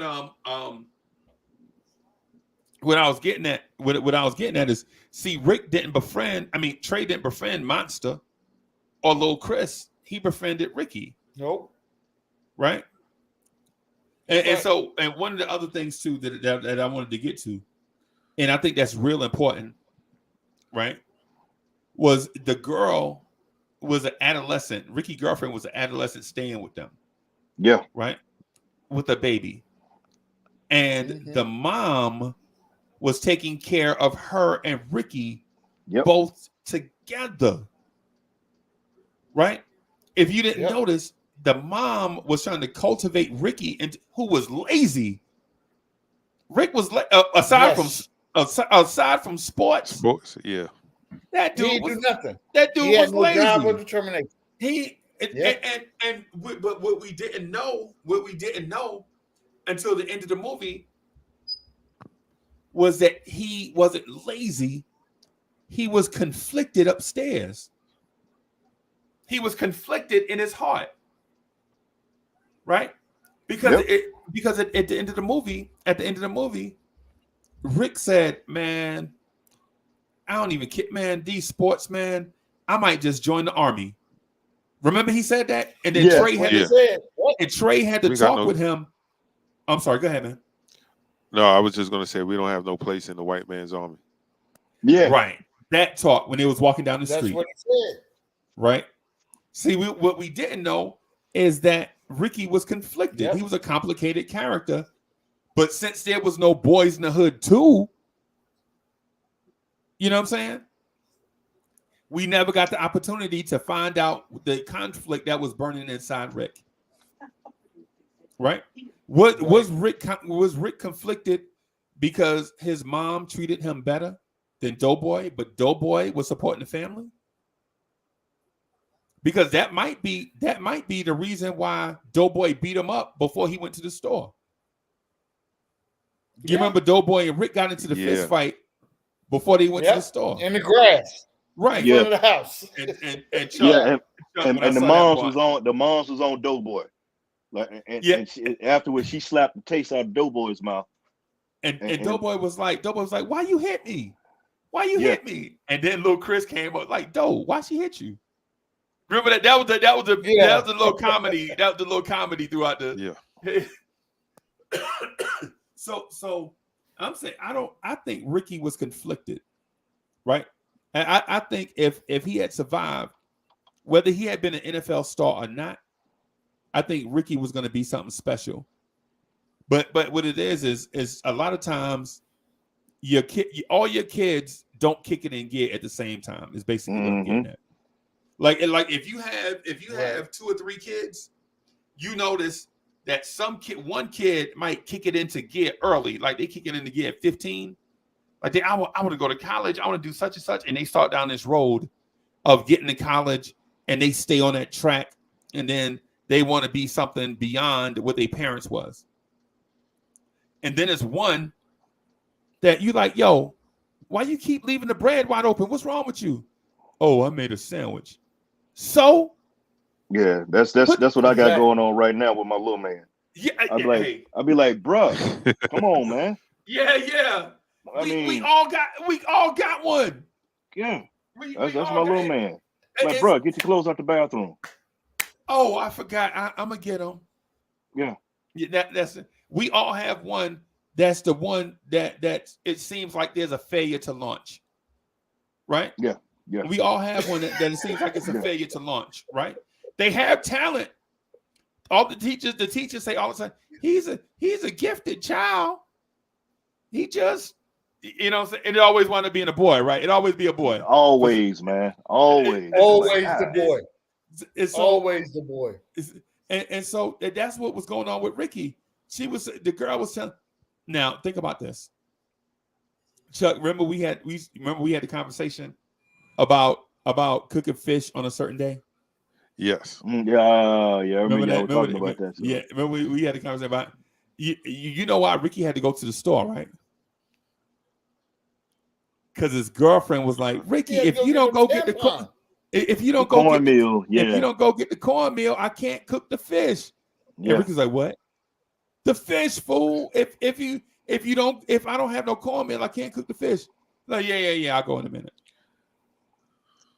And those minutes that he took might be the minutes for life and death. Yeah. Right.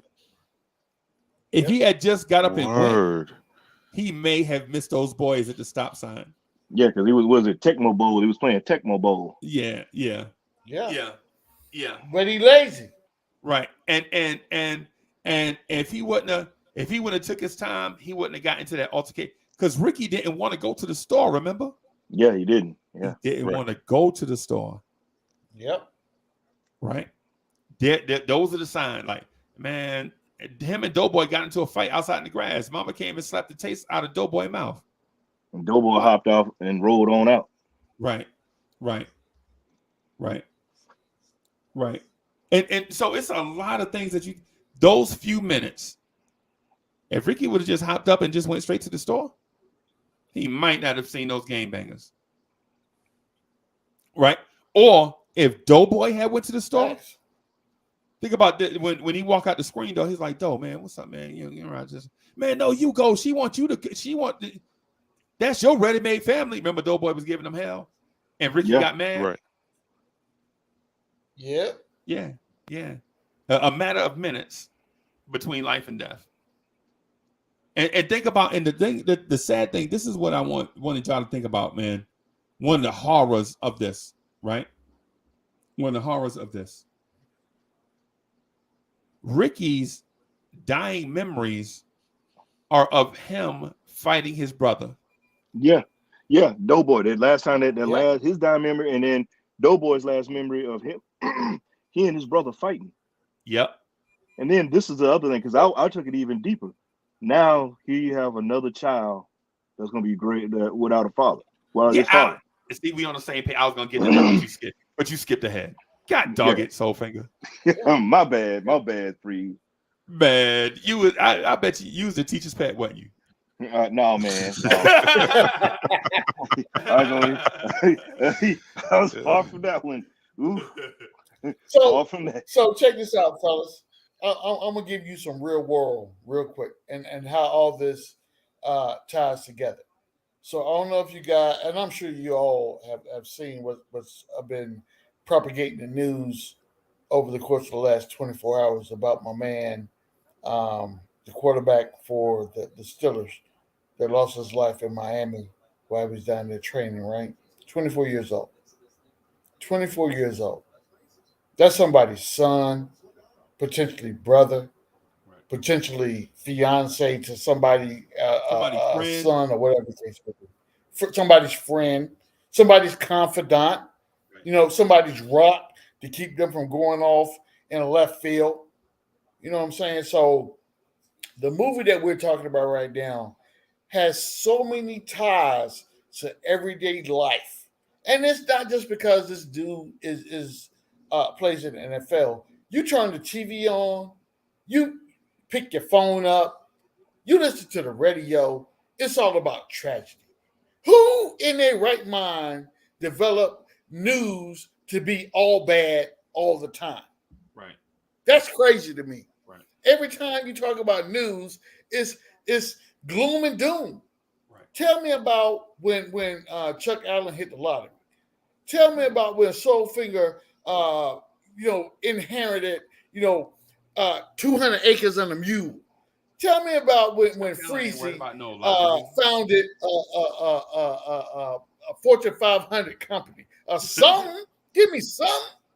Right. Something. And I'll be honest with you. I stopped watching the news.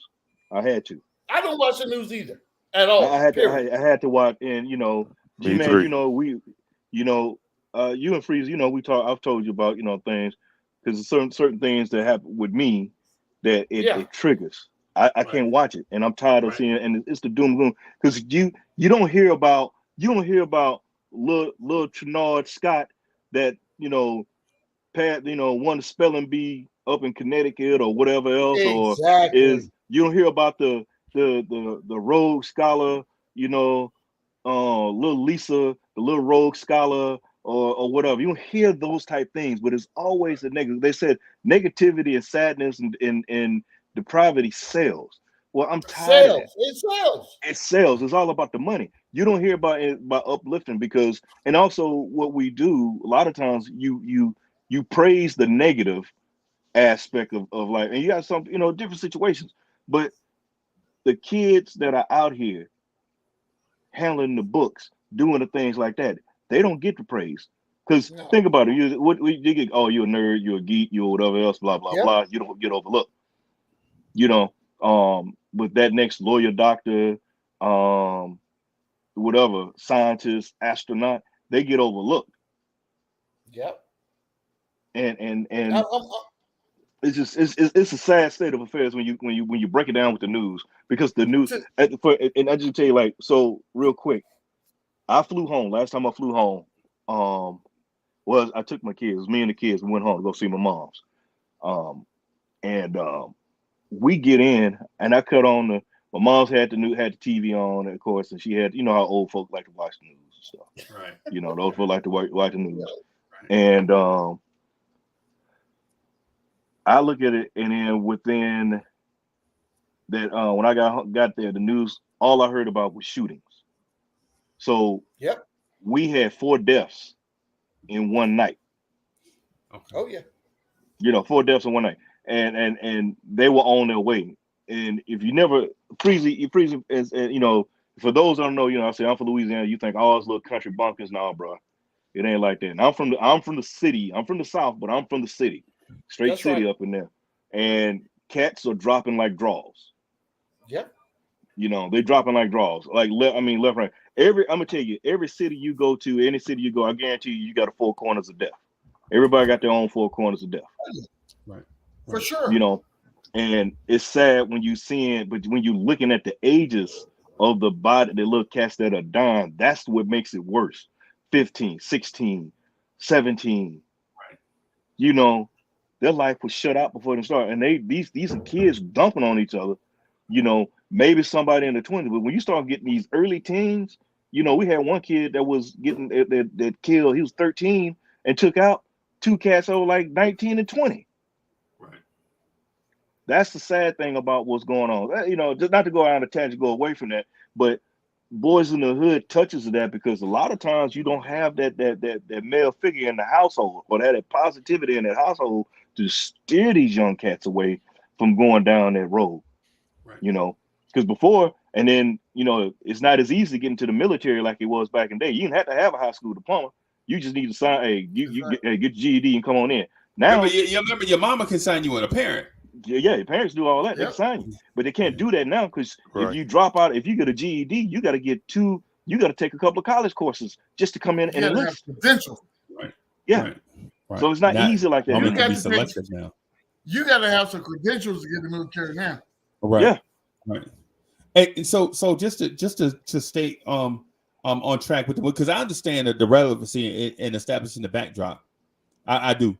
Because basically the movie is Boyz N The Hood. The hood in this case is South Central Los Angeles. But what the movie is saying, this is every hood. So I get what Soulfinger is saying. Right. But just getting back to that movie aspect though, man, can you imagine fighting your little brother and your mama break y'all up, right? Your little brother walk off mad, and the next time you see him, he dead in somebody's alley. Yeah. That's what I'm getting at. Yeah. So that's what I'm saying. The polarizing timeline of this movie makes you think like, you know, maybe I should be more of a man, right? Because Doughboy was older than them. They didn't say how much older. But Yeah, he was older. But from what I gather, maybe a year or two, because they were all still old enough to hang out together. Yeah. So it wasn't like a 4-year difference or a 7-year difference.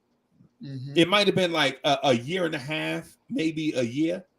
You know what I'm saying? Difference or whatever. Because they had all the same interests, everything. Right? And so the thing about that is when you think about like, and so I got a little brother that passed away. So anytime I think about somebody, every time I think about little brother, it kind of like shake me a little bit. And then I have to kind of get back. I got to put on a facade and be a fake person for y'all. So y'all don't understand how much it hurt me talking about my little brother. Right? You know, I got to be tough. I got to put on the fake tough guy thing. So you know you ain't got to do that. Yeah, man. But for this movie though, man, 1 minute you fighting in the grass, Doughboy punched Rick in the mouth. Yeah, he did that. Think about it. He punched Ricky in the mouth, not Ricky down to the ground. Like he was in prison. Right. And then the next time Doughboy saw him, his brother's done. He was dead. Yeah, dead, man. Cold. And the only thing, and this is to tell you how immature these people were. The only thing they can think in that moment was about vengeance. Yeah. Right? Because think about this. They saw Ricky in the alley dying from a gunshot wound, and they didn't take him to the hospital. They brought him to the house, yeah. They took Rick's dead body to the house. Yep. Think about that. They were not mentally and emotionally mature enough to try to get Rick to the hospital. And then you got to look at it like this, Freezy. how often do they leave to go into the hospital, go to a hospital in a situation too? You know, because the safe haven is what? Home. We go to mama. In that situation, we go to mama. Mama can fix anything. You know, mama can take care of everything. Mama know what to do. Notice I'm saying mama because that's all he had was mama. Right. And so here's the thing. Rick looked dead to them at that moment. Right. He looked dead to them. But they not doctors, bro. Yeah. You still got to take Rick to the hospital, man. Yeah. You got to have a doctor pronounce him dead, bro. Come on. Come on, man. And then just because you lose a lot of blood don't mean you dead. Exactly. And then the sad thing about it is this is going down in South Central. So how long would it take? You know, you start really looking at how long does it take a certain part of town to get the ambulance there? Because when that scene went down, I started thinking about PE. 911's a joke. Who's trying to get them in there. Right. Yeah, because they're not coming fast if you're in South Central. Right. Unless it's a cop. Right. Yeah. Right. They ain't showing up no time soon.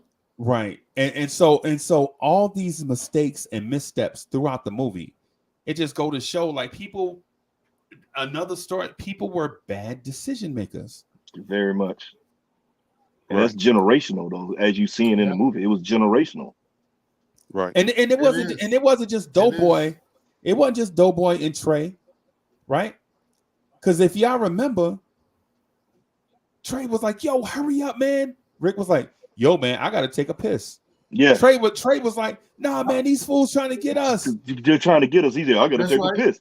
And I was like, why would you gotta take? Look, if anything, just pee on yourself. You know, that's the problem I had because I pee at home. Yeah, I pee at home. Look, I can hold it to get to the crib. I pee. You know how you try to make it home and then you can't make it in the house. You just pee in the yard. Yeah. Yes. Yeah. Me run on the side of the house and relieve myself. Right. But you can hold that. Look, and then too, if you know you got cats that's known for dumping, fear gonna dry you up. Right. Oh yeah. Right. Yes. Right. Facts. And the other thing too is Ricky was like, yo, man, hurry up. Trey was like, yo, hurry up, man, hurry up. Ricky was like, yo, man, let's split up. And so Ricky was like, what? Because he knew that was another bad decision. Yeah, all throughout the whole time. But see, can I interject on one thing though, Freeze? Right. When you start looking at Ricky and you breaking it down, because look how Ricky was treated and raised with his mom's vice how Doughboy. Because Ricky if you really look at it, Ricky was sheltered in a sense to all that madness. Yeah. He knew what was going on, but he didn't have the street. Yeah, there you go. He couldn't even take the SAT by himself, Soulfinger. You know what? If you remember the SAT scene in the library, guess who was there with him? His girlfriend. Yeah. And Trey. Yep. His girlfriend was taking the SAT and Trey. And this fool in the SAT room, the library, he was drifting off like, and Trey was like, to get him refocused. Yeah. Right. And then even so Trey was like, yo, let's stick together, man, because if they jump out on us, I like our chances that we can at least fight them off. Yeah, Ricky was like, man, he was like, yo, man, these dudes ain't gonna do nothing. Because he was walking down the alley towards the street that they can't. Here's another where they ran. And he was eating something too. He was eating something and scratching a lottery ticket with his head down. Yeah, with milk. With milk, right? The ring game. Yeah. And so the only reason he even knew the gangbangers was pulling out the heat on him was because Trey screamed his name. Yeah. Mm-hmm. Think about this. The dude is walking towards the killers, scratching a lottery ticket. And Trey screamed. Eating a ho-ho. Yeah. And Trey, I was about to say a Twinkie, but it was a ho-ho, Yeah, Trey had to scream out, Ricky, for Ricky to look up to see the killers. Come on, man. Street smarts, bro. If you ain't street smart, stay out the street. Yeah, man. So it's a lot of elements to this movie that make this movie a masterpiece, man. Can I elaborate just a little bit on on bad decisions. Go ahead, Doc. How is generational? Their mother. Because if you have a kid that is a year and a half older than the other one, Yep. and they have different fathers, Yep. you're making bad decisions. Yeah. Yeah. Facts. Yeah. Facts. Yeah. Yeah. And to your point, Chuck, I believe this as well. If you are the adult, you're supposed to be the adult in the household. Understand what your surroundings are and what you need to do to survive. Right. I don't care who the baby daddy is. So you know where you live at. You live in South Central Los Angeles. You know what it's like as soon as you walk out the door. Every time those kids walk out of that front door, you don't know if they're coming back or not. So if one of your kids is street smart and the other one is sheltered, you need to put that sheltered one in the street smart kid's hip pocket. Right. Because that's how he survives. Right. But there was an element to it. So there was another element to it. And I want to double back. I want to double back to this, right? Because this is very, very important. This is the reason why the Bloods held a grudge, right? So when they were up on Crenshaw. Hey, Soulfinger, stop being the teacher's pet. my bad. Hey, my bad. Hey, so what happened is before that, but that's a part two. But before that, remember this, right? When they took the football from Ricky, Doughboy went up to him and was like, "Man, you gonna get my brother his football back?" Yeah. Remember that? Yep. Yeah. I remember that. And those same dudes, because remember, Doughboy kicked him behind the knee. Remember? Remember, Doughboy kicked him behind the knee, and the dude punched Doughboy in the mouth, and he kicked him while he was on the ground. In the mouth. And Lil Chris and Dookie was like, "Yo, get!" And then he was like, act like he was gonna do something. He turned around, so he backed. He's like, "Oh, wait a minute." He made a business. Remember, they made a business decision not to jump in there and get their heads kicked. That's right. You know, but they was about it though. They was about it. Remember now, they would have thumped if the boys was the same age as them. Mm-hmm. But they were a little older. Right? Yeah, they were a little older than them. Yeah. And so they saw the biggest boy in their crew get beat up, and so they were like, let's rethink this, right? Yeah. Not so much Doughboy right was now. the biggest. Remember, Doughboy towered over. Anyway, the same dudes, right? The dude that Doughboy said, "Turn your punk ass over," is the same dude that threw the football back to Ricky in the beginning of the movie, right? Yep. But then he bumped Ricky up on Crenshaw. Right. This is 7 years later. He bumped Ricky up on Crenshaw. Yep. And Ricky was like, and the dude was like, "Yo, what you looking at, fool?" And Ricky was like, "I don't know. I'm trying to find out." It's like the weakest. It was like the weakest comeback line from a dude that sheltered you ever heard. It was like the line from a 1950s. You could tell Ricky wasn't about it, but Doughboy jumped out with the heater. Doughboy was like, "Yeah, I got the Roscoe, and I'm not scared to use it." When he pulled it, said problem. Yeah, that's right. Yeah, and see, I'm gonna tell you this. See, that's what I used on my kids when it came to the, when they were younger and they got to acting up, and tell them, "Hey, don't do this. Hey, didn't I tell you?" You'll tell them one time, and then I had to stand up with the belt, pull up my shirt, and I'm like, "Problem." That's I used to do that with the belt. Problem. Yeah. And I have a philosophy, right? No, go ahead, Freaky. Oh, I was gonna say just real quick, and then it could have been a peaceful journey for both parties, right? Because the girl that was with the red crew said, "Yo, why it always got to be some beef every time we go out somewhere?" Exactly. You remember that? Yep. Yeah. Remember that? Shut up. Yep. Yeah, that's what she said, because they was talking, and Chuck, they was talking about her at the hamburger joint. Remember at the hamburger joint? Yeah. They was like, "What y'all gonna do after this?" He was like, "Yo, I'm ready to go to my girl house." He was talking about that girl that said that on what's the name? Mm-hmm. Right. At least that's what I gathered, because that was his girl at the time. She said why do we always have to? Something always have to happen Always when we that go happen. out. You always got to fight, active, whatever. Right. And but and add to that, Freezy. Remember when they were walking with Trey and Ricky, they were all saying, "Man, he always been like that ever since we were kids. He always was starting stuff with people." Right. Yep. Always. And Ice Cube pointed it out. Ice Cube was like, it don't make no sense for him to be out here, you know what I'm saying, acting like that, right? He's 27 years old. Yeah, because he was older than all of them. Yeah. They know this dude. They know him. They knew him. Right? Right. You got to know somebody if you know their age. Mm-hmm. Right? Yes, sir. And so just what I was gonna get at real quick. G-Man, is this. The person that told her to shut up was not the dude in her crew. It was Doughboy. Doughboy said, "Shut up, bitch." Yeah. That was Doughboy. He did.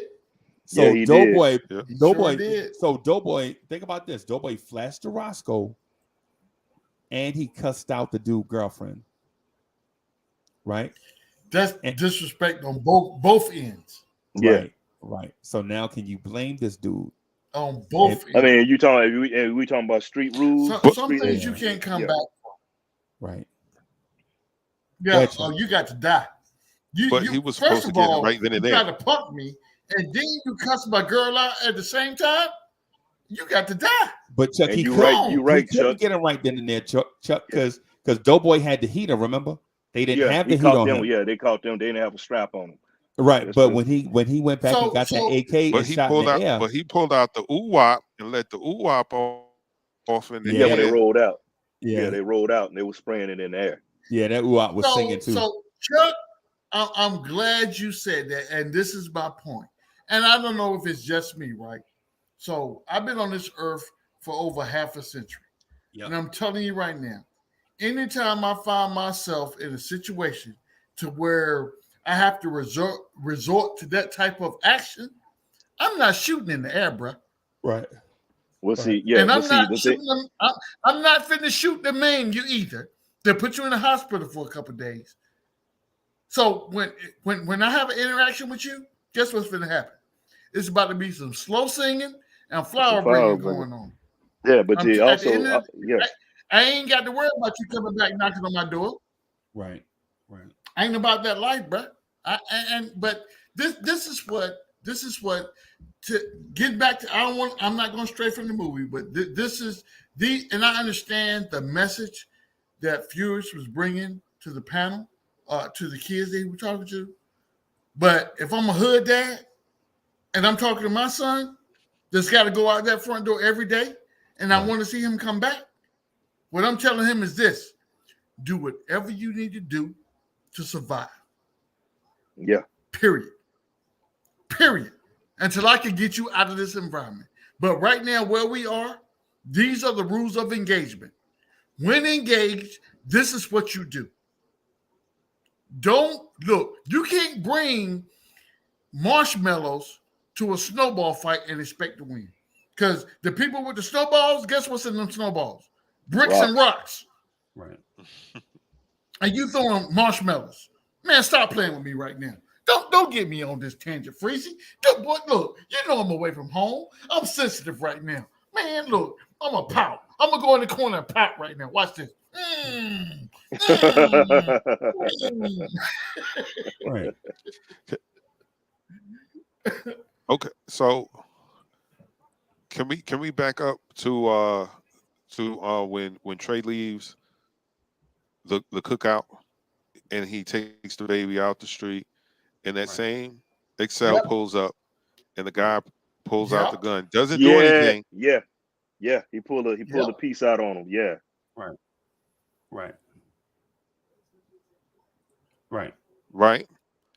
My question: why did he shoot Rick? Like, because it seemed like the shotgun was for show, right? Right. So well, when he sees him, because like you said, it wasn't Rick. It wasn't Rick who pulled the gun out on him and asked him what if we got a problem. Right. It wasn't Rick who told his girlfriend to shut up, bitch.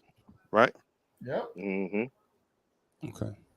But you know what it was? You know, it's like that old 4/4 song. If you can't be with the one you want, love the one you with. the one you with. So in this situation, you can't get Doughboy, but get the next best thing. His brother, because you remember they knew him. They knew him. Yep. It wasn't like he didn't know him. They knew him. And after the beef in the street, so which is stupid, Right. you know, I'm gonna take you out the brother to get back at you. And if you look at it, and this is maybe me, I'm reading so deep even deeper into the movie, but that's that self-hate. Right. That a lot that's just self-hate. Because I'm mad at Freezy. So and if Freezy did me greasy, so what I'm gonna do is I'm gonna go shoot off G-Man's pinky toe, because I know that's his man. Yeah. But G-Man didn't do nothing to me. G-Man didn't do nothing to me. Right. Freezy did it to me. So I can't get Freezy right now. Oh, I'm still mad. I remember what Freezy did. Come here, I'm gonna bow off with G-Man's pinky toe. Right. Yep. And I think that has a lot to do with it. And then at the same time, you don't know what the kid in the Excel was doing, right? He may be getting jumped in. You know, his boys hyping him up. They probably on that Sherm or whatever. Yeah, whatever they was on, I think they on that dust. Right. Yeah. I mean, ain't nobody in that car sober, because sane people don't do crap like that. You know what I'm saying? So, you know, there's a lot of speculation around that. But I always say this. When you put yourself in a position, if you can't walk, if you know walking down your own street, your own block, across the street from your house is a problem, you have to have, every time you go out the door, you need to be able to comport yourself accordingly. Mm-hmm. Go ahead, Chuck. Okay. The one thing that I wanted to point out, just a continuation of what I was saying, like from the beginning, like he just pulled the gun out to scare Trey, right? Right. The dude pulls out the Uzi and shoots it in the air to scare everyone that was out there, right? Because if he wanted to kill him, he could have shot him right there. Yep. Because it's not like he had to go home to get the gun. Right. He had it with him, and he was able to do that. So if you ain't really about trying to kill anybody, right? The situation had already happened. Why shoot Rick in the alley? Because there was nobody there. Yeah, and that's the other reason. No witnesses. Yeah, and when it was on Crenshaw, it was a crowd. That's what I gathered, Chuck. That's what I gathered. Now I might be wrong. No. That's the other thing too, Freeze. But because we think about it differently. I thought from that time I was like, yeah, he great go get the heater. You know what I'm saying? He gonna go get the heater, but he ain't nothing. I was like, yo, they're gonna have a tough man stare off, but ain't nobody gonna shoot because it's too many people there. And if you can imagine a shootout in Los Angeles, LAP, that would have been carte blanche for LAPD to shoot everybody. Yeah, well, I mean, I'm gonna ask, have anybody? Have you ever been on Crenshaw when they used to do all the cruises on Crenshaw? No, I don't do that. I've been, like I said, it's a sight to see because you got all the car clubs and all this and that. So if he would have started dumping, and that's it. And if you never been there, he ain't the only one packing. So it'd have been, a lot of stuff going down. Okay. So and I mean, it's a sight to see though. I'm gonna tell you, it's a sight to see cars and stuff rolling up and down the Shaw, cats just chilling and stuff. So, but in that situation, it went from ugly to oogly. Yo, and just real quick, man, okay. Soulfinger caught me off guard. Okay, all right, my bad. So, but what I was gonna say, my 2 trips to LA didn't end well, right? So G-Man knows about this place, and maybe Soulfinger too. But I was in California at the same time that the Rodney King trial was going on. And ironically, we were supposed to leave a month before that to come back to Fort Polk, Louisiana. You know what I'm saying? But ironically, we did a double rotation at NTC. Naval Training Center? Yeah, okay. Yeah, that. Okay. So for us doing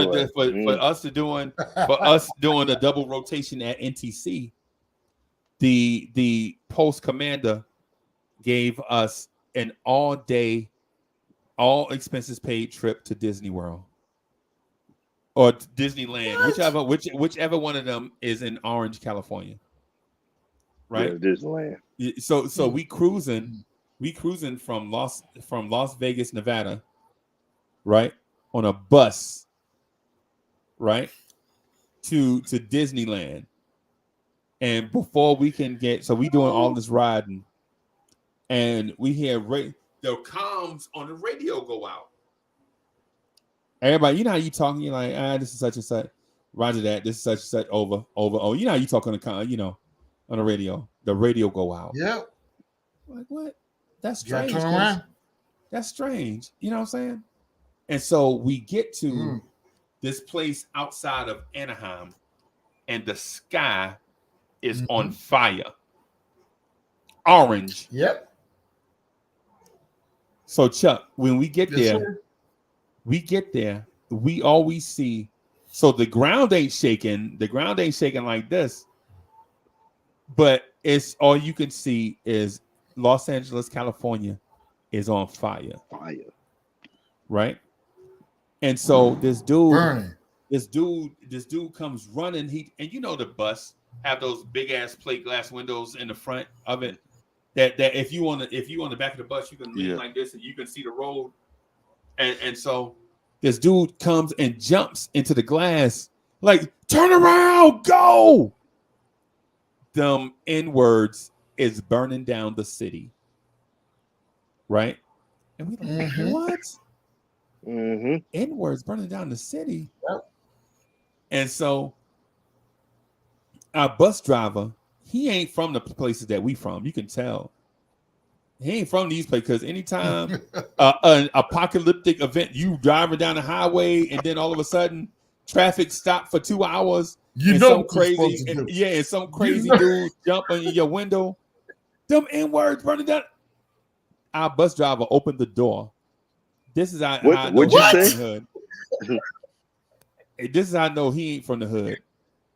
He opened the door. What'd you say, buddy? What'd you say? And he was like, and he said, and I'll never forget. The police are innocent, and those N-words are burning down the city. Right? What? And so we on the bus. Now think about this. Now I said my company, right? But this is actually my battalion. My battalion on chartered buses from Las Vegas, Nevada, right? Are taking a bus to Disneyland, right? Because we did a double rotation. The post commander was like, yo, y'all, because what happened is he knew after we got back, we were going to get shipped somewhere else. And I don't want to get into all that stuff because y'all seen Black Hawk Down and all these movies that I don't care to talk about. And I got plenty of homeboys that went to all these. I don't want to talk about that stuff. Yeah. Right. I don't want to talk about that. This ain't the place. Right. Because we were headed for that. Right. But in between NTC and that, because we heard the rumors of it, but wasn't nothing true. And the only thing stronger in the military than the gossip train, the rumor mill, is your PT partner underarms. That's it. But yeah, bro. Yeah, that's it. Yeah, man. Bro. That and his feet. Yeah. And so we had heard rumors about that, right? And so we was like, why are you sending us to Disney World? But then when you're 23, 24, you're like, Disneyland? Okay. You know what I'm saying? So you ain't thinking about what's to come when you get back to the real. For free. After you recover from NTC, because if you ever been to a sandy place, recovery Lord is Jesus. Man, listen. Yeah, man. But sand everywhere and everything. Yeah. You can in your canteen cup 54 times and turn it over and sand coming out. Yeah, don't have hair. Yeah. And so we like, yo, what in the world? So they get on us. They like, yo, they tell the dude, turn this bus around, go back to Las Vegas now. Is what they tell him, right? Because what happens, G-Man Soulfinger, what happens is this. In the case of a national emergency, it's not just the National Guard that they call in. Any available troops in the area have to go support. Yeah. Because when one unit evacuates, another unit has to backfill. Right? As units evacuate, another unit has to backfill. Y'all know the routine. Y'all know the routine. Y'all been deployed. Y'all know y'all ain't the first unit to come do it, and y'all ain't gonna be the last unit to come do it. When y'all leave, another unit is rolling in to take y'all spot. Right. You know what I'm saying? And so that's right. Like, turn this bus around now. The dude turns the buses around in the median. One of the buses got stuck. We had to get out and push it. And we turned around and we went back to Las Vegas. And we get to Las Vegas. Right now, we not staying at hotels, y'all. Don't get this twisted. We in the military. We not staying at no fancy hotels. We ain't playing no casinos. What it is Las Vegas has a depot, right? A bus depot where you can go. You can land planes in there. You buses take off from there and all that stuff. That's what we took off from, because we took off from Fort Eustis. Is it Fort Eustis? It's like a 2-hour drive. Eustis in Virginia. No, not Eustis in Virginia. What's the one in California? You talking about in Barstow? Over in Barstow, or up in on the other side? Not Barstow, but damn it, I forgot. Not 29 Palms. No, 29 Palms was Marine Corps, because I was stationed during that time. That's 92. I was in 29 Palms at that time. Right. Right. You talking about it's over there? It's on the border. It's going towards Vegas. Right. It's on the border. It's separated by the desert. Yeah, it's not 29. It's not. Damn it, I can't remember that. But it's a yeah, man. I went out there at that way because I was surprised to see that little Army spot out there, and I'm like, damn, right? Army out here. Yeah, it's the National Training Center for those that were stationed in upstate New York. Yep, I was there with you all the time. I was there with you. Trust me, I'm chemical all the time. I'm chemical. Yeah. I'm the chemical guy. So every time you went, I was there. You were there. Yeah. Right. I can't think of the name of that damn base because I had to go, because I was in 29 Palms and would have to drive over. Sometimes I had to drive to Barstow. And I remember the first time I ever drove to Vegas, I saw that Army had a spot out there, and I'm like, I was complaining about 29 Palms. It's NTC. The National Training Center. NTC. Yeah, because you say NTC, I'm thinking out here in San Diego, Lord, our NT was something, our NTC was something else. But anyway, that's another story. But I felt bad for the Army. I was stationed in 29 Palms. I felt bad for the Army being out there where they were, because it's nothing. It was nothing out there at that location, man. That place was worse than 29, man. That's the Mojave Desert, bro. The Mojave Desert. Yeah. But that base was right next. I mean, the area ran it ran parallel to 29 Palms. That's the crazy part about it. Yeah. Right. Because 29 Palms was bigger than Rhode Island. Oh, yeah. Right. Yeah, right. Sure. Because California is big, bro. Yeah, and that's where all the desert training. We did. A lot of people came for the desert training to 29, every branch, including we used to have the British and the Scottish. That's all. You come out there too in 29. The Rangers and the SF used to come to 29 Palms. And I tell Chuck, I'll tell you something funny just real quick before we get on Boyz N The Hood, right? So I go in the PX. Fort Irwin, yes, it. Fort Irwin, Fort Irwin, California. That's it. Thank you, Chuck. Because I couldn't remember that joker for nothing either. Fort Irwin. Oh my God, I feel sorry for you brothers. I really do. You had to experience that. Look, you're not making me feel better though. I'm just saying, I was in 29. I felt your pain. I felt your pain in 29 Palms where you literally crack an egg and fry it on the ground. People think I was lying about that, but you can do that. In the daytime. In the daytime. And don't mess with the desert. At night, you could put ice cream on the ground and it would freeze. Yeah. Yeah, you go from one extreme to the next. Every day. And you couldn't don't mess with the desert tortoise. No. You better not mess with the desert tortoise. Unless you want to get court-martialed. Yeah, right. And do some fed time. Right. Yeah. And so Chuck, I was just gonna tell Chuck this real quick before we got back to Boyz N The Hood. Chuck, I went to the PX, right? I went into the PX, right, and I saw this thing in the stand. Dude was like, "Yo, you might want to get one of these and put it in plastic because it's a collector's item." It's like, what? So they had this energy drink, and this was before energy drinks were popular, right? They had this energy. I forgot what they call it, but they had an energy drink out there. And the military, they told us not to drink. Don't drink it. Don't drink this energy drink. It's off limits, right? You But they also Joke Cola, yeah, Joke. yeah, Joke Cola. That's it. And so, but also, it was a comic book, in a comic book stand. It was Venom #1, right? And the dude was like, "Yo, we get about 30 of them in, and they usually sell out in a month."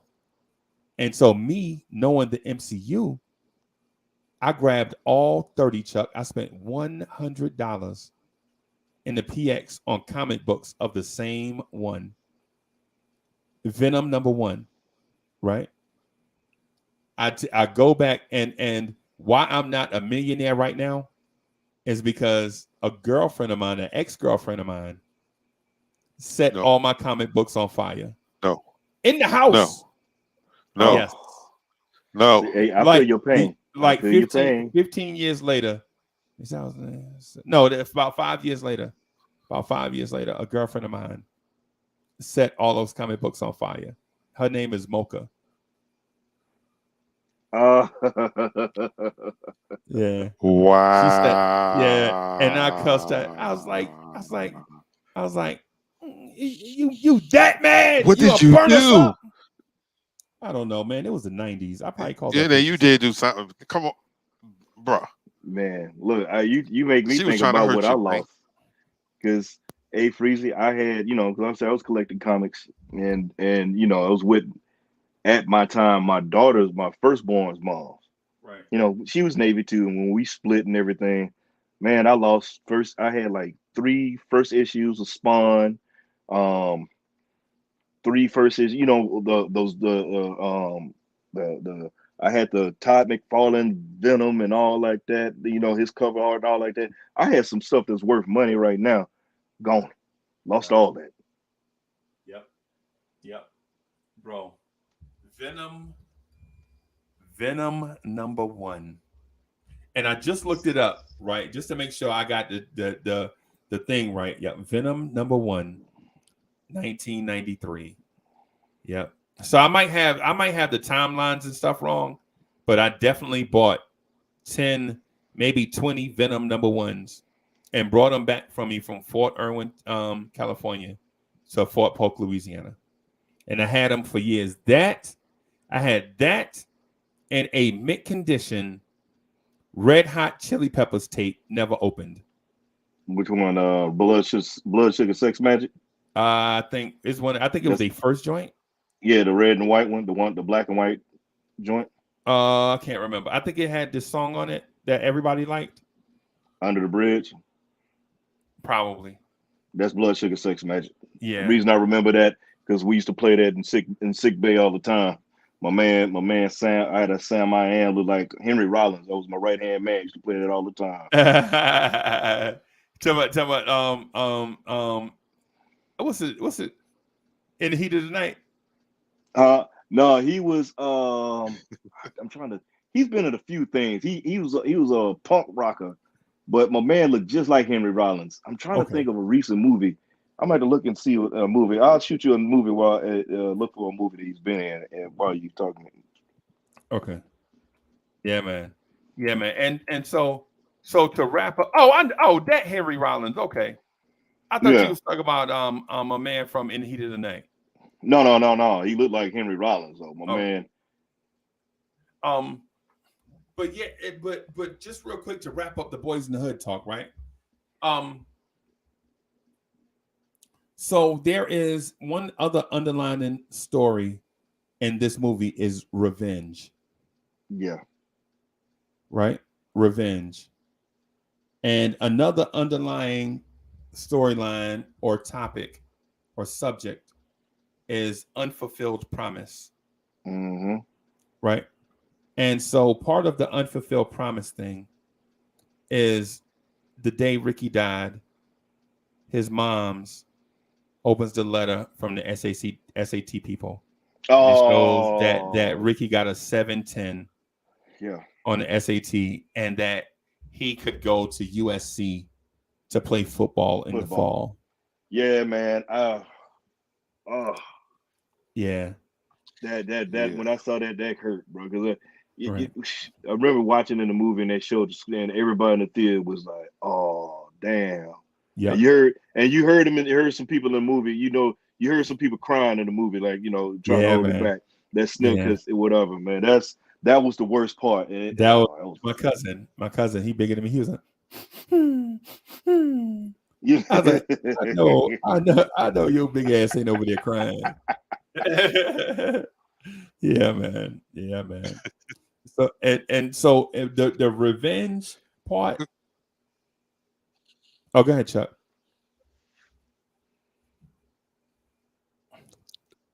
No, I wasn't saying anything. Go ahead. Oh, my bad. I keep you know, I'm nervous about cutting people off when I be on here because I know I can get chatty, bro. It's just flowing. It's just the flow. Yeah, no, Chuck was over there laughing. I heard him over there chuckling about that. Talking about your cousin. Because we went to see the movie twice.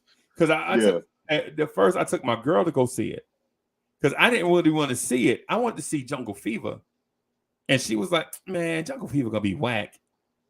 And Jungle Fever,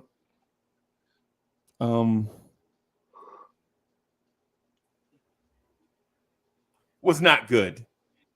I'm not gonna say it was whack. Mm-hmm. There was some cinematic pieces in it that was dope, like how Spike Lee pulled off the Alfred Hitchcock, them walking down the street without moving, but the background was moving. Yeah, that was dope. Samuel L. Jackson as Gator. Yeah, Samuel L. Jackson, mama. He got that off. Remember, he showed up at Wesley Snipes' girlfriend's house to borrow some money. The good Reverend Doctor. Hey, Gator, the good Reverend Doctor don't want to get out of here for the good Reverend Doctor. See you, Gator. Yeah. So it was some parts. Samuel L. Jackson got that off. Him and Halle Berry did their thing. You didn't believe Halle Berry. You didn't believe she was a. Yeah. She was a bad actress, bro. Y'all bought that? Mm-hmm. Well, hers a nah, man. Samuel, yes. Yeah. Her, no, because I had, I had Gators in my hood. Right.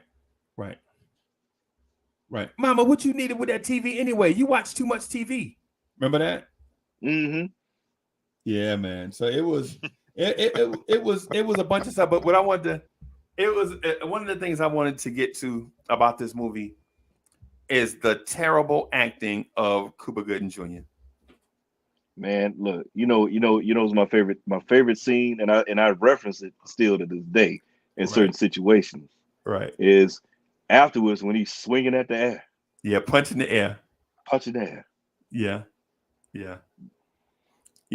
Because he got the Roscoe, he got the shotgun pointed in his face, and the cop pulled him over. All this stuff like in one day. Yeah. The stuff on Crenshaw, all this stuff like in one day. It wasn't a good day.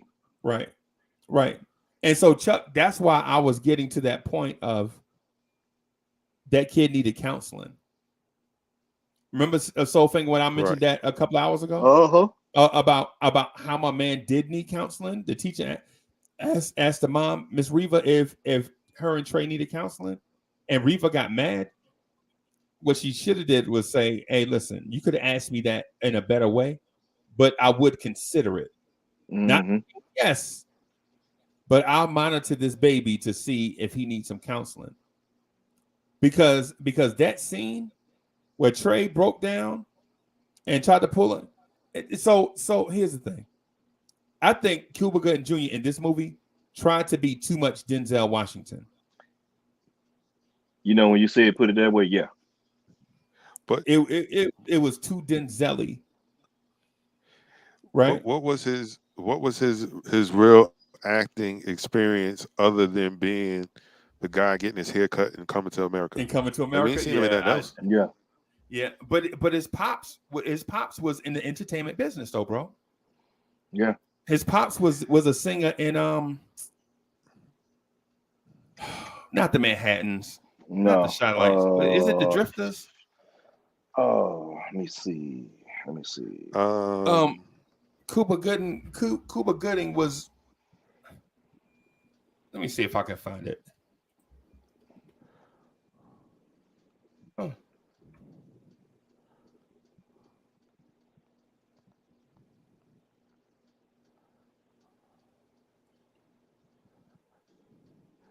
the main ingredient. He was The main main ingredient. ingredient. That's it.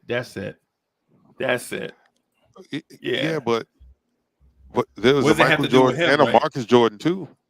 I know what you're getting at. What I was getting at though is not the fact that he had the natural talent, but okay. So what about Tyra Farrell?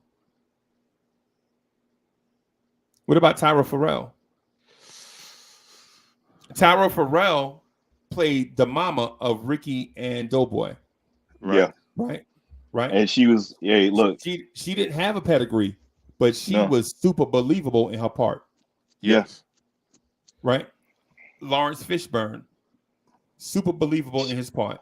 Right. But he was a G though. He's always been a G and never got his real props. Even his role in Apocalypse Now, even though it was a small role and he was only 17.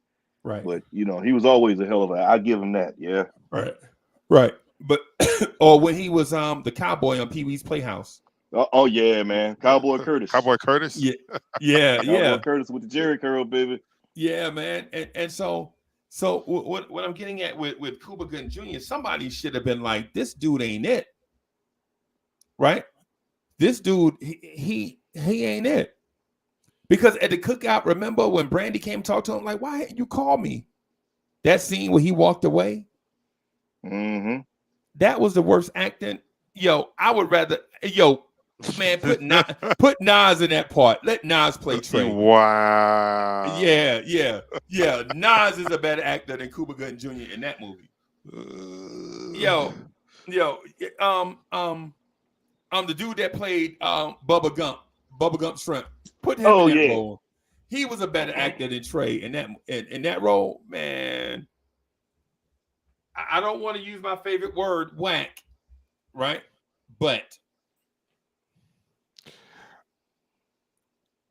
I think most of those actors, especially the seasoned ones, or the ones that didn't necessarily have, the theatrical seasoning, right, had seasoning where they can pull from, because you said how relatable the characters were, right. So how common it is to know a mother raising two kids on her own, on welfare, and one's into the streets and one's not. That's common. Might have been her upbringing, so she has something to draw from. Now, well, she's from Houston, Texas. Okay. Hey, y'all seen that's her? my case. Right. Hey, if y'all seen her recently, she fine. She's still about 60 years old. Fine. Yeah. She looked good from the pictures that I saw. But the thing is with Trey, even when he told the story about meeting a girl on Crenshaw, remember that? Can you drive stick? Yeah. Even in that scene, I'm like, man, yo, where's Nas at? Let Nas do this part, please. This dude's acting was terrible. But you look at it, and you look at it back then. We didn't look at it like that. We just like it the movie. But then when you go back and look, you like, damn, bro. It's painful to look at, because in the moment, like when you first saw it in the movies, you're like, yeah, it's probably an awkward moment between father and son. You know how the father trying to pry information out of a son that don't want to talk.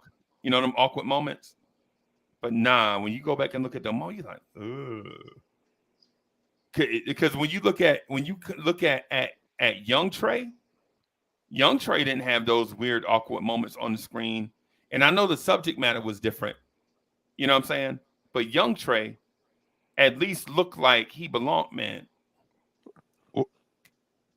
Well, Yeah. And then okay, too, so I your look at it like awkward. this. Oh, my bad. Go ahead, Chuck.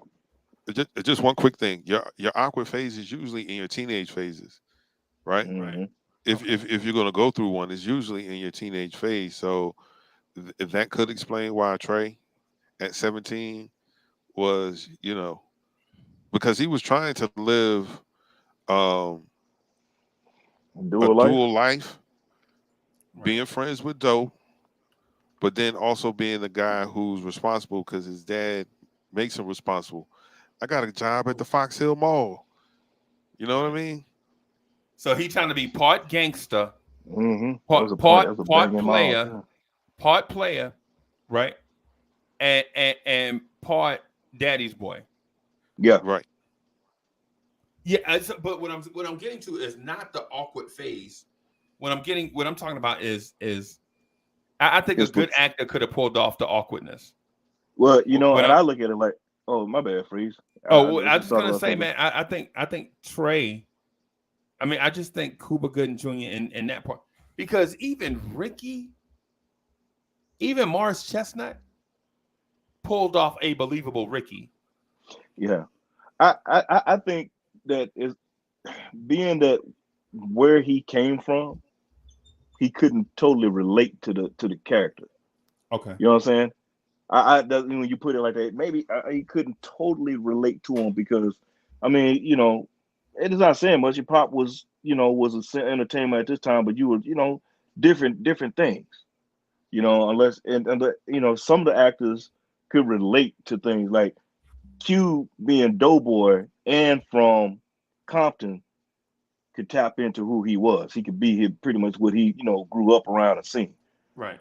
So Right. certain actors just, if they haven't been exposed, they got to get immersed, and he probably didn't get immersed. He wasn't around that to be able to tap into that. Good point.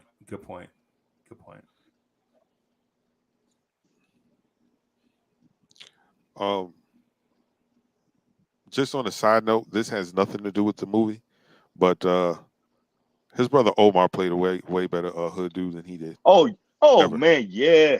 Hey, what movie His you guys say the name portrayal of the in movie? Baby Boy. Baby boy, Yeah. yeah, Baby Boy. bro. Hey, his brother, I was like, hey, I need a homeboy like you. You want a homeboy like his brother, brother was in Baby Boy. Right. And it's so crazy because he's always been the goofy character in the movie, but to see him do this, Right. Yeah, man. And so it speaks to, because when you go back and watch the movie again, and you look at what we highlighted over the course of the conversation, you'll notice these things that we point out, like the social awkwardness by Trey.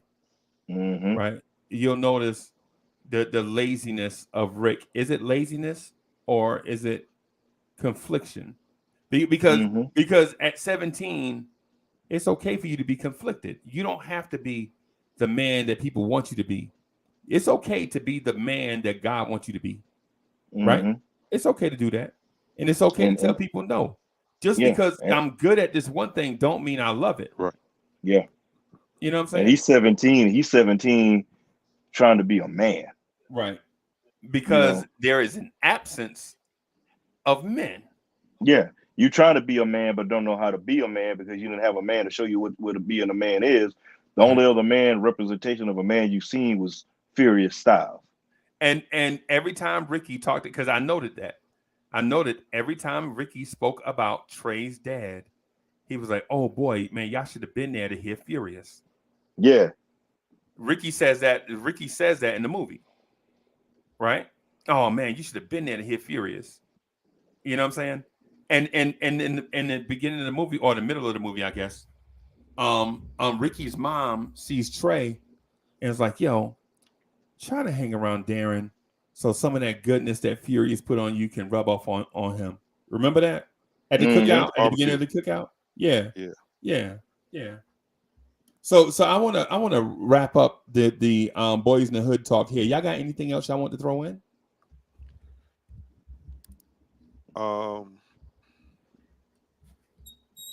Nah, I think we hit just about every point. Yeah, You know, how culturally relevant that movie was at the time.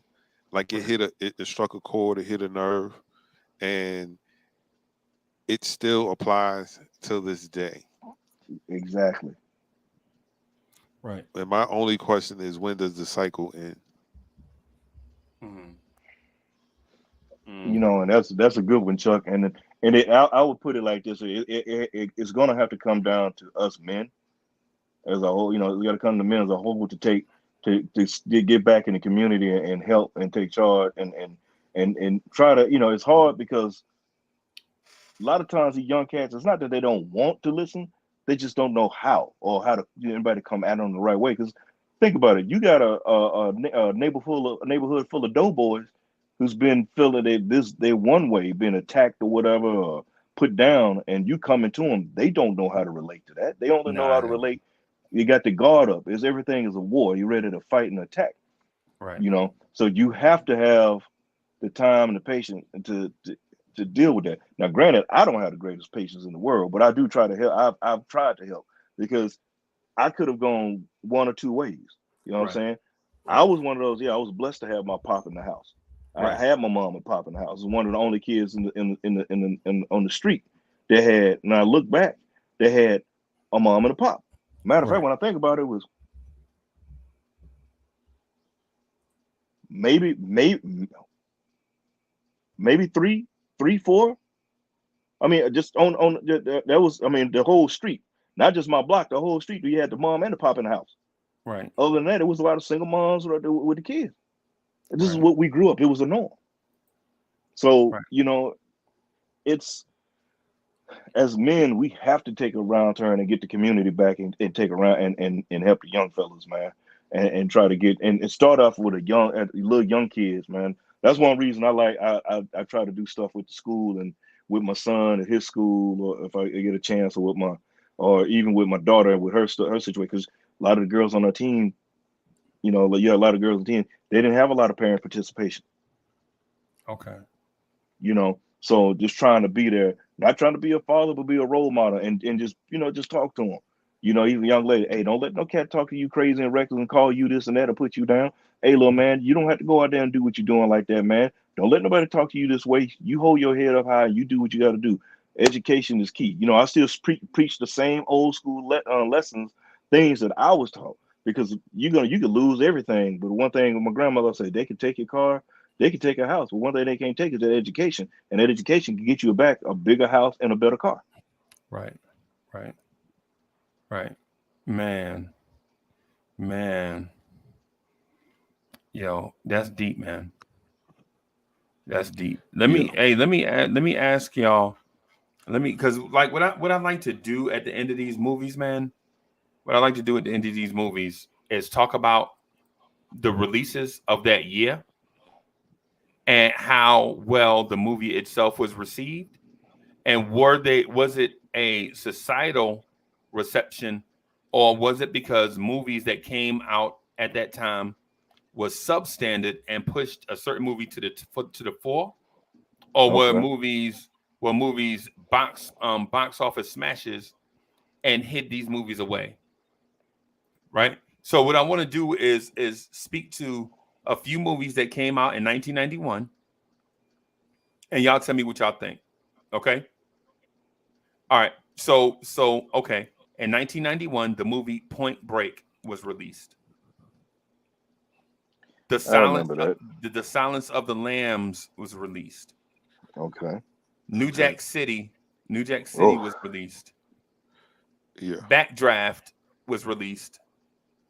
Thelma and Louise was released. Right? Yeah. Where is Terminator 2 was released. Terminator 2. And it had the new upgraded CGI. Yeah. One of the first movies that you saw is CGI in. Right? You remember when the Terminator got his face shot off, and then the Yep. Let me see what else. What else is Last Boy Scout? Oh man. Right. Yep. And Alpha Justice, Steven Seagal. Yeah, JFK was released. Yeah, man. It was so there were man, there were some decent movies, right? There were some really good movies. Yeah. Now, and Chuck, I'm not ready to say, oh man, Home Alone. Strictly Business came out in 91. Yep, Dances with Wolves, Sleeping with the Enemy. Mm-hmm. Backdraft. We mentioned Backdraft. Boyz N The Hood. New Jack City. Did y'all know Boyz N The Hood made more money than New Jack City? Wow, really? Yep. Yeah. Mobsters came out that time too. Yeah. I thought New Jack City, but New Jack City, and the thing about it is, you think when you think of New Jack City, that was supposedly, New Jack Posse came out before New Jack City. Was it Posse before? No, Posse came out after. Okay, after. Well, New Jack City was supposed to be, because when they talk about these movies Posse came out in this after. time, it came out after. Okay, I just want to make sure. When you talk about New Jack City is, if you look at when talking about black movies, right? Black cast, that was supposed to be, that's the one that basically kicked the door open for everything else. That's why you would probably think that it made more money. Because I could have sworn, I thought New Jack City came out in 90, not 91. Right. Sit your $5 ass down before I make change. Right. And so, when you look at the movies, you're like, wow, okay, 91 had some good movies, but it's not like 1994. Yeah. 1994. I got one more movie that came out in 91. 94 was a amazing year for entertainment. Yeah. Right. Yeah, it was. Right. One more movie, The Five Heartbeats. The Five Heartbeats. Yes. A cult classic. Yes. Yeah, a cult classic. All right, so fellas, before I wrap up, man, I want to ask y'all for suggestions for next week. Okay. So I've been getting suggestions. People cussing me out. Do The Godfather, you lazy bum. Do Scarface, Uncle Freezy. If you do Scarface, it'll be 1,000 people in the chat. I don't want to be a part of that one. Yeah, me either. You know what? We can do Scarface, because I want people will have their feelings hurt by my assessment of that movie and what I really think of it. Yeah, I don't. It wasn't really that. Tony Montana was a bum, a snake in the grass. Yeah. A backstabber. Tell us how you really feel, Chuck. Unloyal. Yeah. Hey, how about New Jack City? We just talked about it. Why not do New Jack City? Yeah, that movie wasn't really that. It wasn't compelling. It wasn't compelling, but I mean, it was fun to watch. But someday I'll be like, do I watch New Jack City or do I watch CB4? Well, yeah. Well, I put it like this. What mindset are you in? So Soulfinger, this is what I want you to think. Like when you think about your suggestions, think about a movie that will drive you to think. Okay. Right. Even when you buy yourself, like okay. Like you just going somewhere and you just thinking about the movie. I got a suggestion. Who Framed Roger Rabbit? No, I ain't doing that. How about John Q? Talking about the Obi Toppin movie?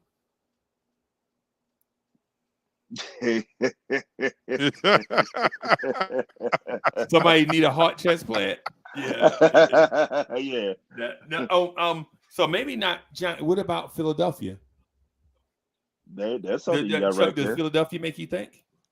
Or is it basic? Philadelphia was a very good movie. Yeah. Tom Hanks. It was a very good movie. I had to watch it again. It's been a long AIDS and HIV. how it was looked at Yeah. at that time. Yeah, man. And The it was set in laws. the All right, okay, that's one. did y'all like A Few Good Men? Few Good Men. Yeah. At that. What was the other one? See, because A Few Good Men is basically a Rage Against the Machine movie. Because the dude, you know what I'm saying, Jack Nicholson was the machine. And then you got one person raging against the machine. And at some point, you get tired of Citizen Kane, A Few Good Men, you know what I'm saying? City Hall. All those movies are The Paper. All those movies are like one small group and with insurmountable odds going up against the machine. How about Soldier Story? I don't remember ever watching that. They came out in 84.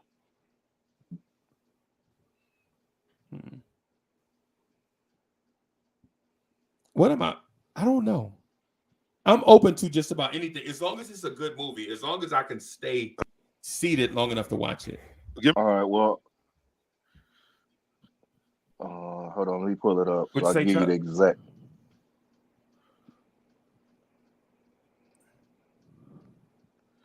I want to do Cooley High. I think I've seen Soldier Story. Okay. Yeah. So it's all right. So a black with army Denzel? investigator. Yeah, Denzel's in it. Howard E. Rollins Jr. is in it. He's gonna travel to a remote military base in the heart of Louisiana. Howard E. Rollins, that's the dude from In the Heat of the Night, right? Yes, sir. I knew it was him. Mm-hmm. I mean, it had Adolph Caesar's in it, Denzel's in it, Howard Rollins in it, David Allen Greer, Larry Riley, Robert Townsend's in it.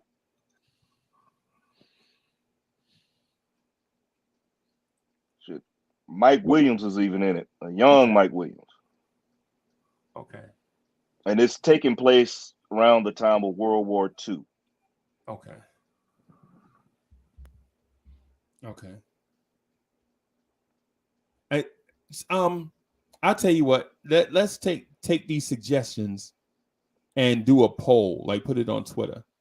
Okay. And see what people think. And then what we can do is during the week on vibes and stuff, we can kind of build some momentum, like get people involved. Mm-hmm. I thought another one too. Remember the Titans. Not that I'm on the Denzel thing, but that's another one that could be thought provoking as well, considering the time, what was going on, and it is also based off true. Right. Okay. So my preference would be not for us to do another movie that's set in the early 1990s, since we just did two. I mean, that came out in the early 1990s. I'm sorry, because Shawshank Redemption was set in the 1950s. Yeah, but it came out in 1994.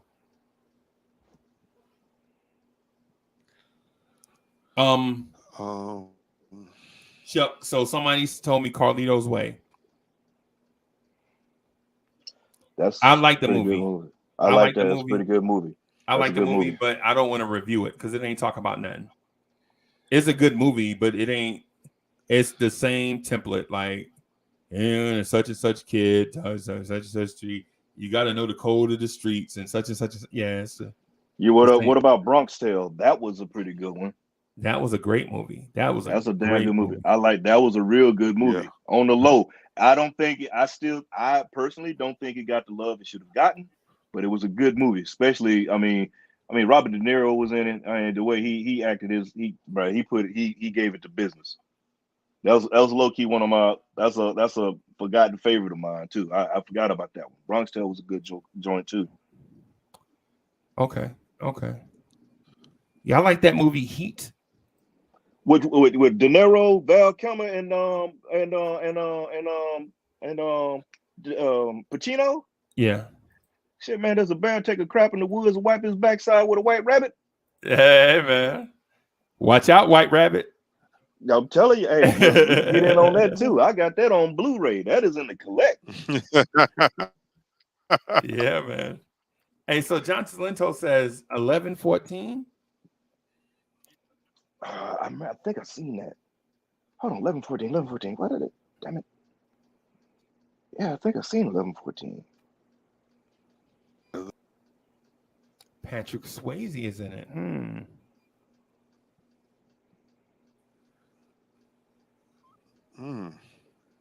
Okay. 11:14. I hadn't seen that. I haven't seen this either. Hey, so John Talento, I have Okay. never seen it, but I will watch it. I can't tell you when, but I will try to see it. I will try to check it out.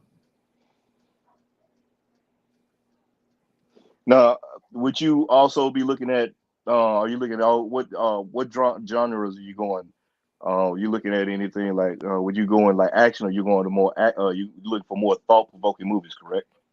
Well, I would say one that drives the conversation. Okay. Right. So, like for instance, I don't want to do Die Hard or Die Hard with a Vengeance. Yeah. You know what I'm saying? I don't I want mean, to. it's saying one liner, blow up, shoot them in the head, throw them out of the building. Man, C4, semi-automatic guns. I mean, how many of those? Would you do like Clint Eastwood, Unforgiven? Oh, Clint Eastwood's Unforgiven. Yes. Not even the remake. Ian Morgan Freeman. All right, let's do a list. And then that way I'll put it on Twitter. All right. So first on the list, I'll add 11:14. This is one that I hadn't seen before. Tombstone. I've seen Tombstone a million times. But I don't know if it's a good movie that drives conversation. Well, the thing is with it was a great movie, but then it kind of changes up a lot of things because they do something with actual factual stuff, but then they kind of add it in. Because I mean, really, you talk about Tombstone, Doc Holliday was the man, you know. Right. So right, no doubt.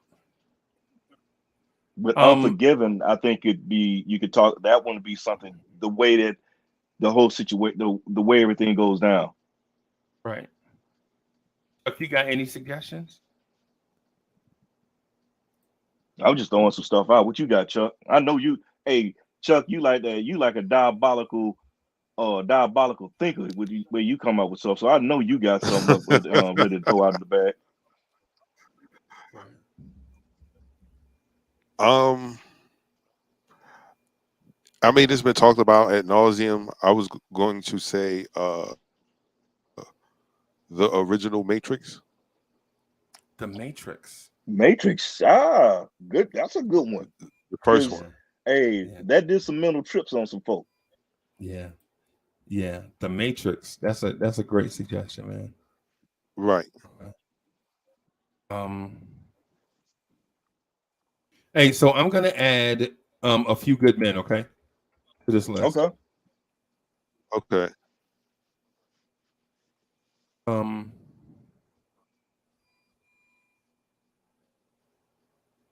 So chat.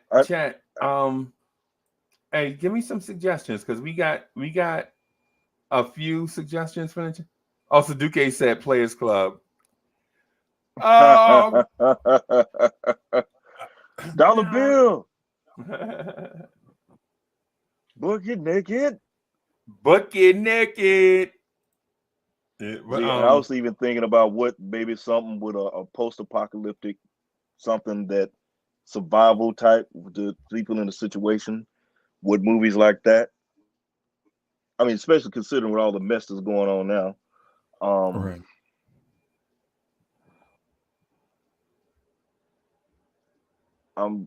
Me personally, I probably would say I wouldn't bring up to anything with a more or less recent war type deal. Just for personal reasons on me, because I don't watch those jokers. I was gonna say, right?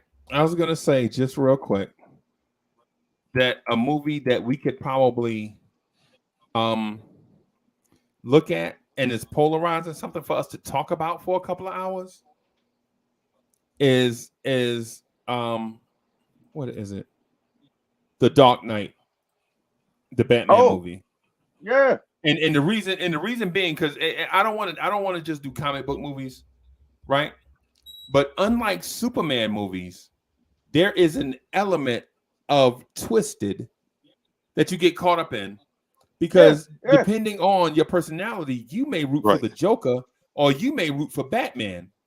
Yeah. But it depends on which twisted fellow you want to follow. Mm-hmm. Because the Dark Knight is a twisted, polarizing character. Yeah, it You know is. what I'm saying? And I'll be down for that one, because shout out and may he rest in peace, Heath Ledger. He Jack Nicholson. Yeah. He look, I don't think you'll ever see. I mean, his Joker was off because he made him the when you start thinking about the mental aspects and how psychotic he really was and twisted. Right. The things, yeah, man. Hey, and so the thing is, the thing is with the Dark Knight trilogy, it's not about a man being a physically powerful human being, right? It's about a man trying to find himself, right? Like Batman is a man trying to find himself by any means necessary, and sometimes he goes down these dark mental paths, and has to get rescued by loved ones. Right. He's a troubled man. Right. Like you don't know which person is the craziest, Batman or the Joker. Because Batman legit seems to have it all together. The biggest trick Batman pulled on the world is that people think his alter ego is Batman when it's actually Batman portraying himself to be Bruce Wayne. Batman, the dark, twisted soul, is actually Batman trying to fool everybody that he can hold it together just long enough in public as Bruce Wayne. Yeah. Right? Right. That's what you notice. Bruce Wayne, when Bruce Wayne is in these public settings, something always goes wrong. Right? Remember, either he'll dive in a pond with two model chicks, or he'll rev up a Ferrari while people talking. People can't hear. They're like, Master Bruce, sir, let me get your keys, because you an idiot. You revving up the car in front of the restaurant. Everybody know you rich.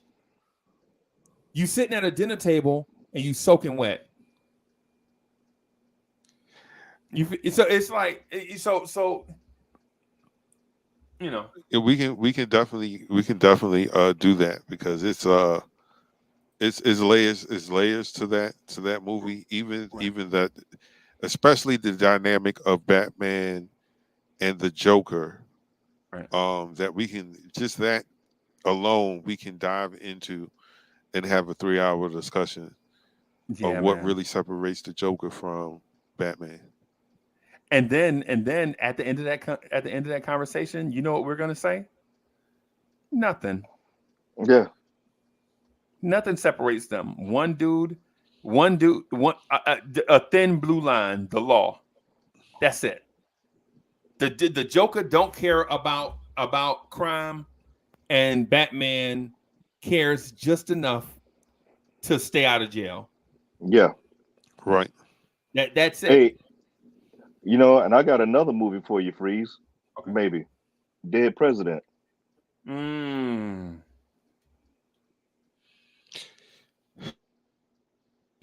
Some good stuff in that. Yeah, man.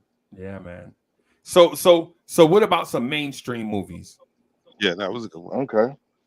Yeah, it was a good. The Dark Knight. Yeah. You got so I jotted down Dead Presidents because I like Dead Presidents, and not because of the acting, but because of the movie soundtrack that's playing behind the movie. No, man, the soundtrack was fire. Fire. Right? The soundtrack was absolute fire. Oh, right. Let's get about 4 more to put on the list, and I'll spam Twitter so that maybe we can have 5 of them by Thursday, which gives us a day to promote it. Maybe we'll promote it on Friday. What about Deep Cover?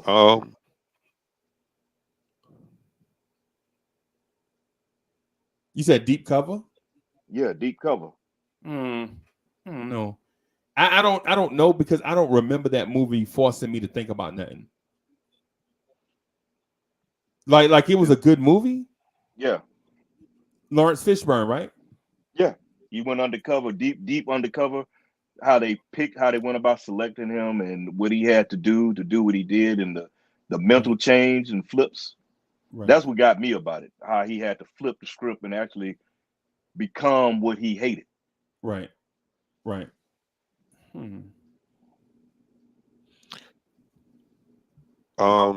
you about? Can put it on an honorable mention. Man, everybody mentioned all these black movies. I like Fresh. I don't. It was a good movie. I don't know.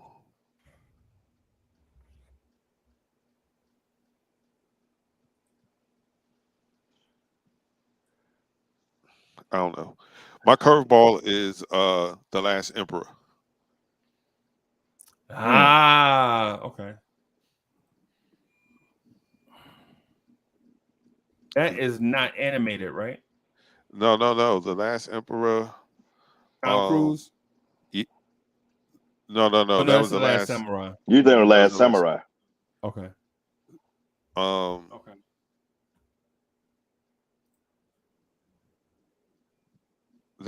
I believe this one was about the Han Dynasty and the child becoming the emperor, and yeah, all of the things that occur as he takes the throne. Right. You got American Me. Oh yeah. Oh.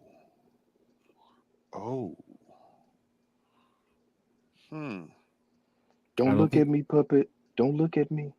I don't think I've ever seen that. American Me. That was a good movie, and because of some of the stuff that happened in American Me, it led to some street stuff because of the portrayal of help me out, Soulfinger. What was there was a rape scene that never occurred. Yeah. Oh yeah. Because it was when you're talking about, it wasn't Puppet, because they murdered Puppet. Right. Now I'm trying to remember the rate, because it's been a minute since I've seen it, and it just popped in my mind, so I might have to go back and refresh myself on that one. All right. What about Falling Down? Man, see, Chuck, that's why I rock with you, bro. I rock with you. I rock with you. That movie was, if that's one of those movies that make you think and look at the situation. Okay. And it deals with a lot of stress and the breaking point. I don't know. I mean, I made it just take over on there, but I like that Joker. People slept on that joint. Okay. You said what's the name? What's the name of it? Falling Down. Yep. Falling Down. Yeah. I know. Michael Douglas. I ain't never seen it, man. Michael Douglas.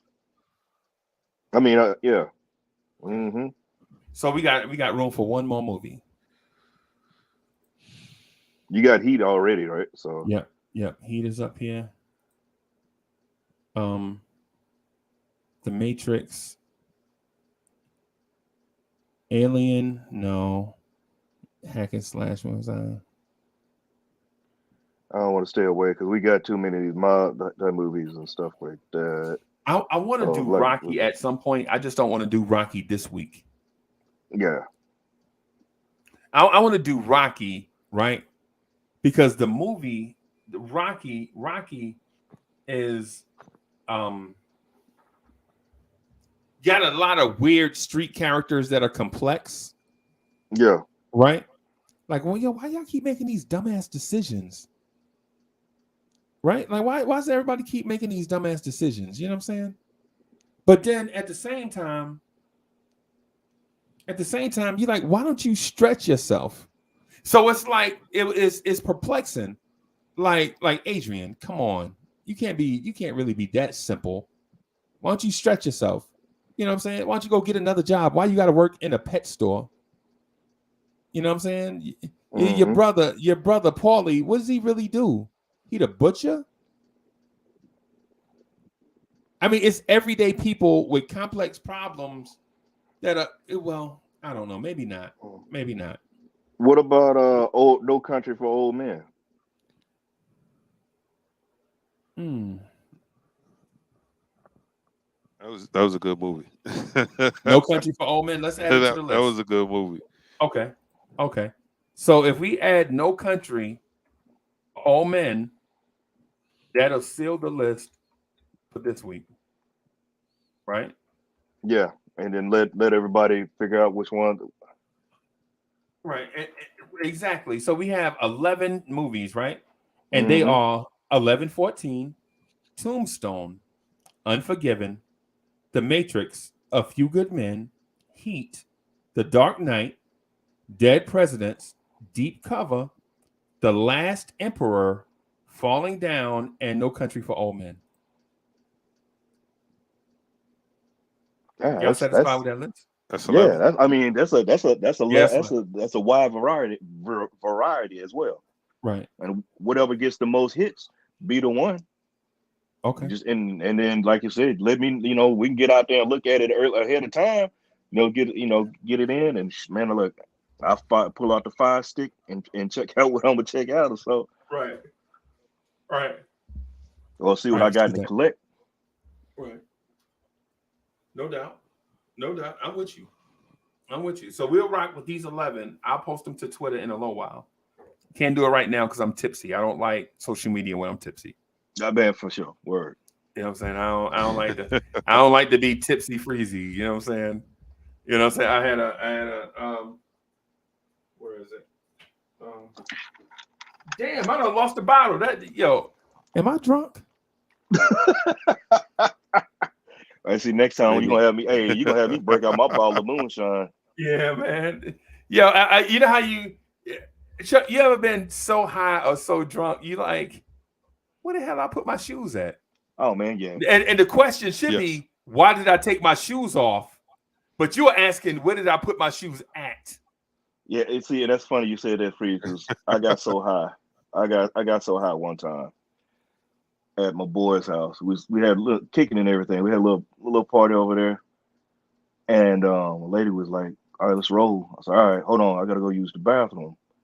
I walked in the bathroom and forgot why I went to the bathroom. And then I sat there, and I'm sitting there like in the thinker position. Like, why I'm in the bathroom? What did I come in here for? Eddie C, what's good? Eddie C, you ever been so drunk? You like, where the hell did I put my shoes at? When the question should have been, why did I take my shoes off? You know what I'm saying? It's like, what is this strange phenomenon going on? So Eddie C, so I got a bottle of wine, like a cheap bottle, nothing that was, you know what I'm saying, no offense to you guys, no offense to you, Chuck, or Soulfinger, or anybody in the chat, but I'm not drinking an $80 bottle of wine just to talk about movies. Hey, look, man, you talking to a cat. Save that. Look, I hear you. Look, you talking to a cat to go buy a bottle of Boone's for him and call it a day. Boone's. They don't even sell it down here no more. No, man, look, I found it in some of the, it was, man, I mean, we had Alberts at the grocery store across the street from my spot. Me and my homeboy had a spot. Right. Used to get off and we walk over there because they had it for $1. So we go over there. Hey, I got $10 on me. I go buy 10 bottles of Boone's. He buy 10 bottles of Boone's. We had an extra refrigerator in the garage. So we had Boone's in there. Hey, just go in there. Strawberry Hill, Red Sangria, and that delicious apple. Well, you guys are very rich in your pockets. I'm a Thunderbird man myself. Look, that's when I'm being bougie drinking at Boone's. Look, give me some of that super chicken, that Thunder chicken, or some black velvet. Hey, man, I'm not tripping. I'm not. hey, Chuck. Hey, Or some night train. If I could continue a story, I don't like continuing stories, man, because it take. But so I'm in this place called Waco, Texas. Oh, at this Waco, Texas has the first buffet KFC, right? The first that I ever saw. I meet this girl, not in KFC. I'm not a fat slob, y'all. Stop judging me. I meet a girl in Waco, not at the buffet. Yeah, I know what y'all saying. Uncle Freezy's a chubby chaser. He met a girl at the buffet restaurant. No, I ain't no chubby chaser, bro. That's not me. And girls that chase me are not chubby chasers either. You know what I'm saying? But I met a lady in Waco. Let's call her Darlene, right? And I kept trying to be classy with her, and she kept telling me, "Stop doing that. Be yourself. I don't like when you try to be uppity." And when she's up, I was like, uppity. And you know how Chuck, you know how you go out on a date and you try to dress nice, try to dress halfway decent, and you try to treat people with respect. You out, you leave tips on the table, and you be like, "Yes, ma'am, no, sir." She like stop being conceited like that. And so we go in the spot, like we go in the grocery store. I'm looking for something to get her smashed, right? And so I'm thinking like, what can I get to get this smashed? Right? So she like, found it. This is her talking, not me. I'm like, is this my inner voice? I'm talking to myself like, what can I? Because I don't tell her why we going in here. I'm gonna, you know how you get the little platters in the deli section? They got the crack and the cheese on it, the little sausagey thingies, and you trying to get one of those so that you could go back, you know what I'm saying, to the, you know, this is what you're thinking, right? And then so she like found it. And I'm like, what the fuck is that? So she come back, soul finger, and one hand is. Don't tell me she had Cisco. Hear me out. In one hand, she got 4 packs of grape Kool-Aid, 4 for $1. Oh, I was like, Kool-Aid? Kool-Aid with the kids coming over? And in the other hand, she got 2 big bottles of Thunderbird. Oh, yeah, it's going down. And I'm like, you remember that song from Sesame Street? One of these kids is doing his own thing? Yeah. One of these kids is doing his own thing. I'm like, what? I'm like, what the hell you going to do with Kool-Aid and Thunderbird? She's like, oh, you're going to be drunk later. And I'm like, I'm going to be drunk off Kool-Aid? Listen, if I get drunk off Kool-Aid, do with me as you will. Mm-hmm. That's that hood. That's that hood mojo. If Chuck, if I get drunk off Kool-Aid, I'm telling you, do with me as you will. Right? Because I got so drunk one time in the barracks, dudes drew Kim Lights. You remember Kim Lights? Man, yeah. Dudes said Kim Lights and bust them all over me. I woke up glowing in the dark screaming, ah! You know what I'm saying? So, but anyway.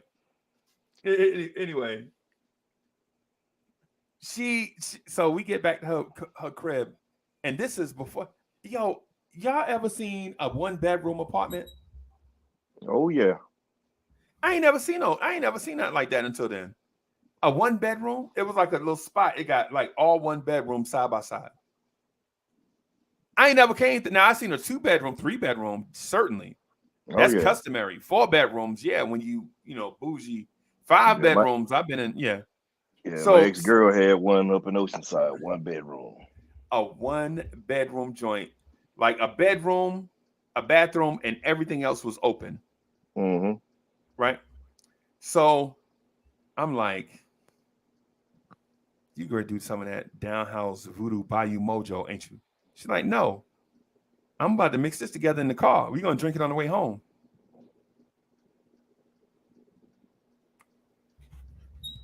Chuck, all I remember is her putting the Kool-Aid pack. Now, she was like, no, this is my bottle. You do yours. I take mine. I put the Kool-Aid in there and shake it up, right? And I can see it clumping at the bottom. She's like, just keep shaking it, shake it, shake it, shake it, shake it. And I'm shaking it. And I start drinking, bro. And all I remember is, yo, where my keys at? I gotta get out of here. Chuck, I was so smashed off Thunderbird and Kool-Aid, bro. I ain't even gonna hold you, bro. I don't know what it was. I don't know if the bottle was too big for me. I don't know if I drunk all of mine and half of hers, or all I know is where my keys at, bro. It crazy. It's crazy. Yeah, see, man, them the days, man. I'm going to give you a story. I'm going to sound crazy. Remember, gentlemen, I was an underage person seeking alcohol for the prom. Okay. And we were all in the parking lot. Yo, man, you got something? Nah, I ain't got nothing. Hey, man, my cousin them make corn liquor. Oh. Well, how far do they live from here? Right up the road. All right, let's get some. I bought a pint of corn liquor that was made out of figs. And I bought another pint that was made with raisins. And I paid a grand total of $7. What? Oh, you We got the drank in that mad parking lot. homeboy hookup. You got love. Super, because his people made it. Yeah, you Right? got love. I So mean, we, you know, yeah, they've been making corn liquor since people were making corn liquor. I'm gonna just put it that way. yeah. I'm going to tell you now that fig corn liquor and raisins corn liquor is not what you need on your stomach when you call yourself dancing. Oh, yeah. When I say I threw up on a broad, projectile. No, Chuck. Chuck, please No, don't tell me you Chuck. lost your. No, Chuck, you didn't lose your cool, bro. Chuck, did you hit it with the Exorcist? Oh God. All on her. Oh, And then it was nasty all looking over, because it was all brown looking. And I felt it coming. I felt it coming. They don't dance no more. They don't dance no more. And I'm throwing my bows. Now they don't dance no more. And then we started pushing each other. Oh jeez. Oh God. Chuck, you lost your cool, man. See, we got to do a show on that. So Soulfinger, we got to do a show on being cool, bro. Because you can't ever lose your cool, man. You look, bro. Soulfinger, I saw a man. Like I grew up in New Jersey, right? Grew up on a hill in Jersey City, right? On a hill, right? They call it the hill in Jersey City. Yeah. I saw a dude in penny loafers, right? Trip and fall down some stairs, right? And this is ice on the ground. He's sliding, trying to get up, right? Falling, all the forward rolling over himself, right? Got up. When he got up, when he finally was able to stood up, he took out his comb and started combing his hair backwards. No, because you can't ever lose your cool, bro. So he graduated from the school of Morris Day because I'm so cool. Yeah, you can't ever lose your cool, bro. Well, you're talking to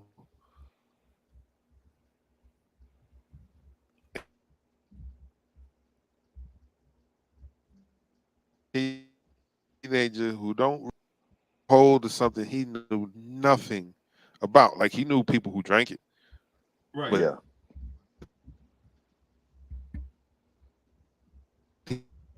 when it's made Hey, good, Chuck, you breaking up, you man? can't taste it. It tastes like water. Oh wow. Can you hear me took it now? straight to Am I the still neck. breaking Yeah. up? No, you good now. You good now. And you took it straight to the neck. Yes. And as we walked through the doors, I was like, I don't feel this thing. Oh God. Man, I started dancing.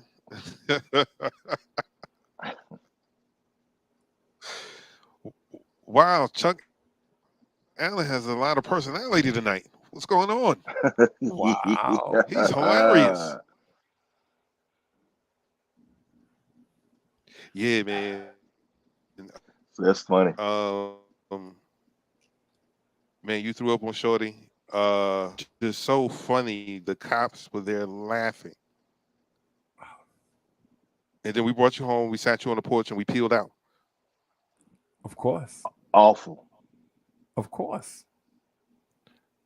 I woke up to the breaking of the day and my grandma saying, "You been out here the whole time?" Oh my God. Oh, Chuck. No, Chuck. Oh, Chuck. Oh, say it ain't so, bro. Yes. No, Yes. Chuck. Oh my God. Yes. But this is before you became. This is before before you got to a before you yeah. I mean, yeah, I had situations like that where I woke up behind a dumpster. No, so finger. What? All right, I was in my, this back in the days. Me and the fellas went to the club. I'm driving, and I Right. don't advocate this. Don't drink and drive.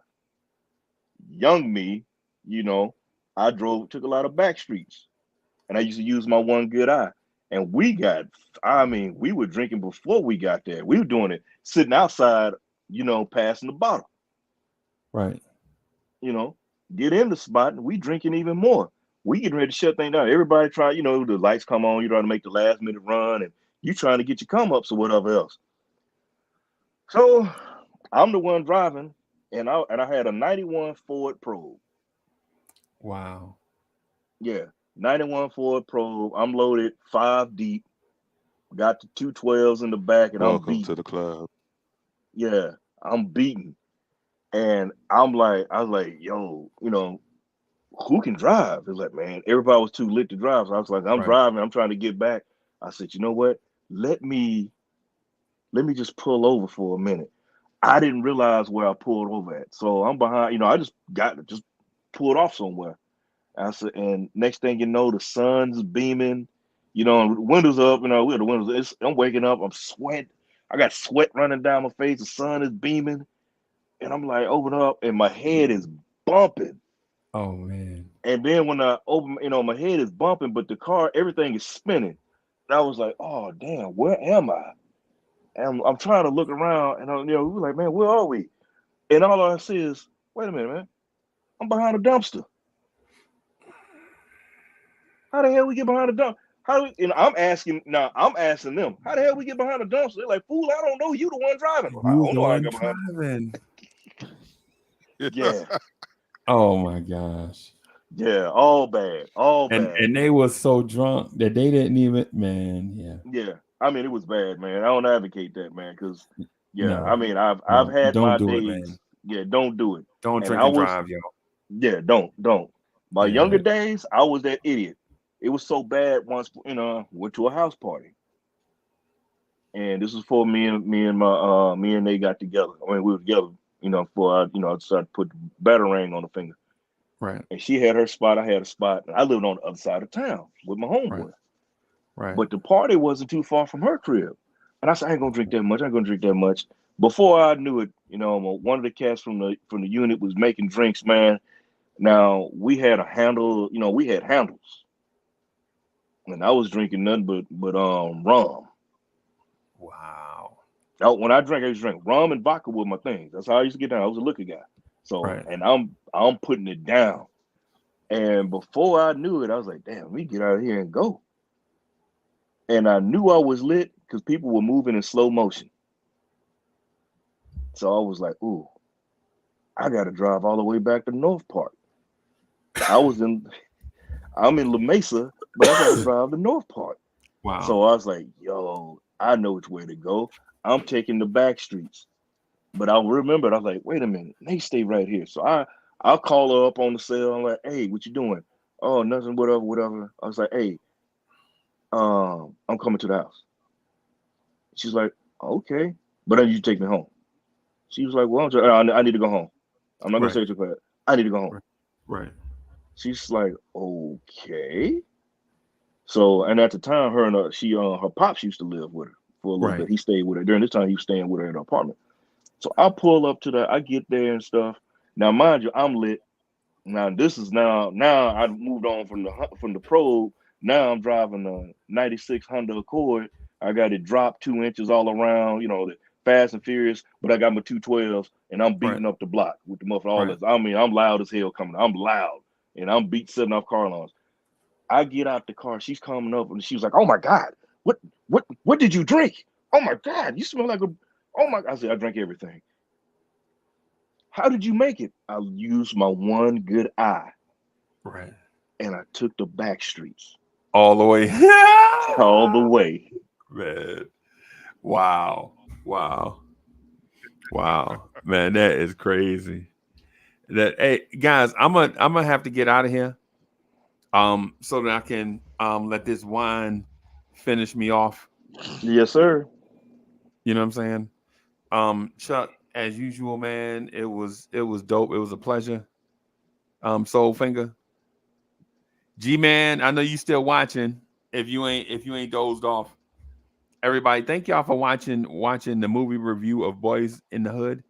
And we appreciate y'all for coming through. Next week we'll have another joint. We're gonna let the people decide on what movie we're gonna do. Yes, sir. Right? Vibes and stuff here live Monday mornings or Monday through Fridays, 8 a.m. ish to 9 a.m. ish sometimes. And Nick's Morning Drive on Lawrence Tears every morning, just about. Yeah, every weekday morning. I will holler at y'all later. Yes, I will sir. holler at y'all later, man. Peace. All right. Be easy, fellas.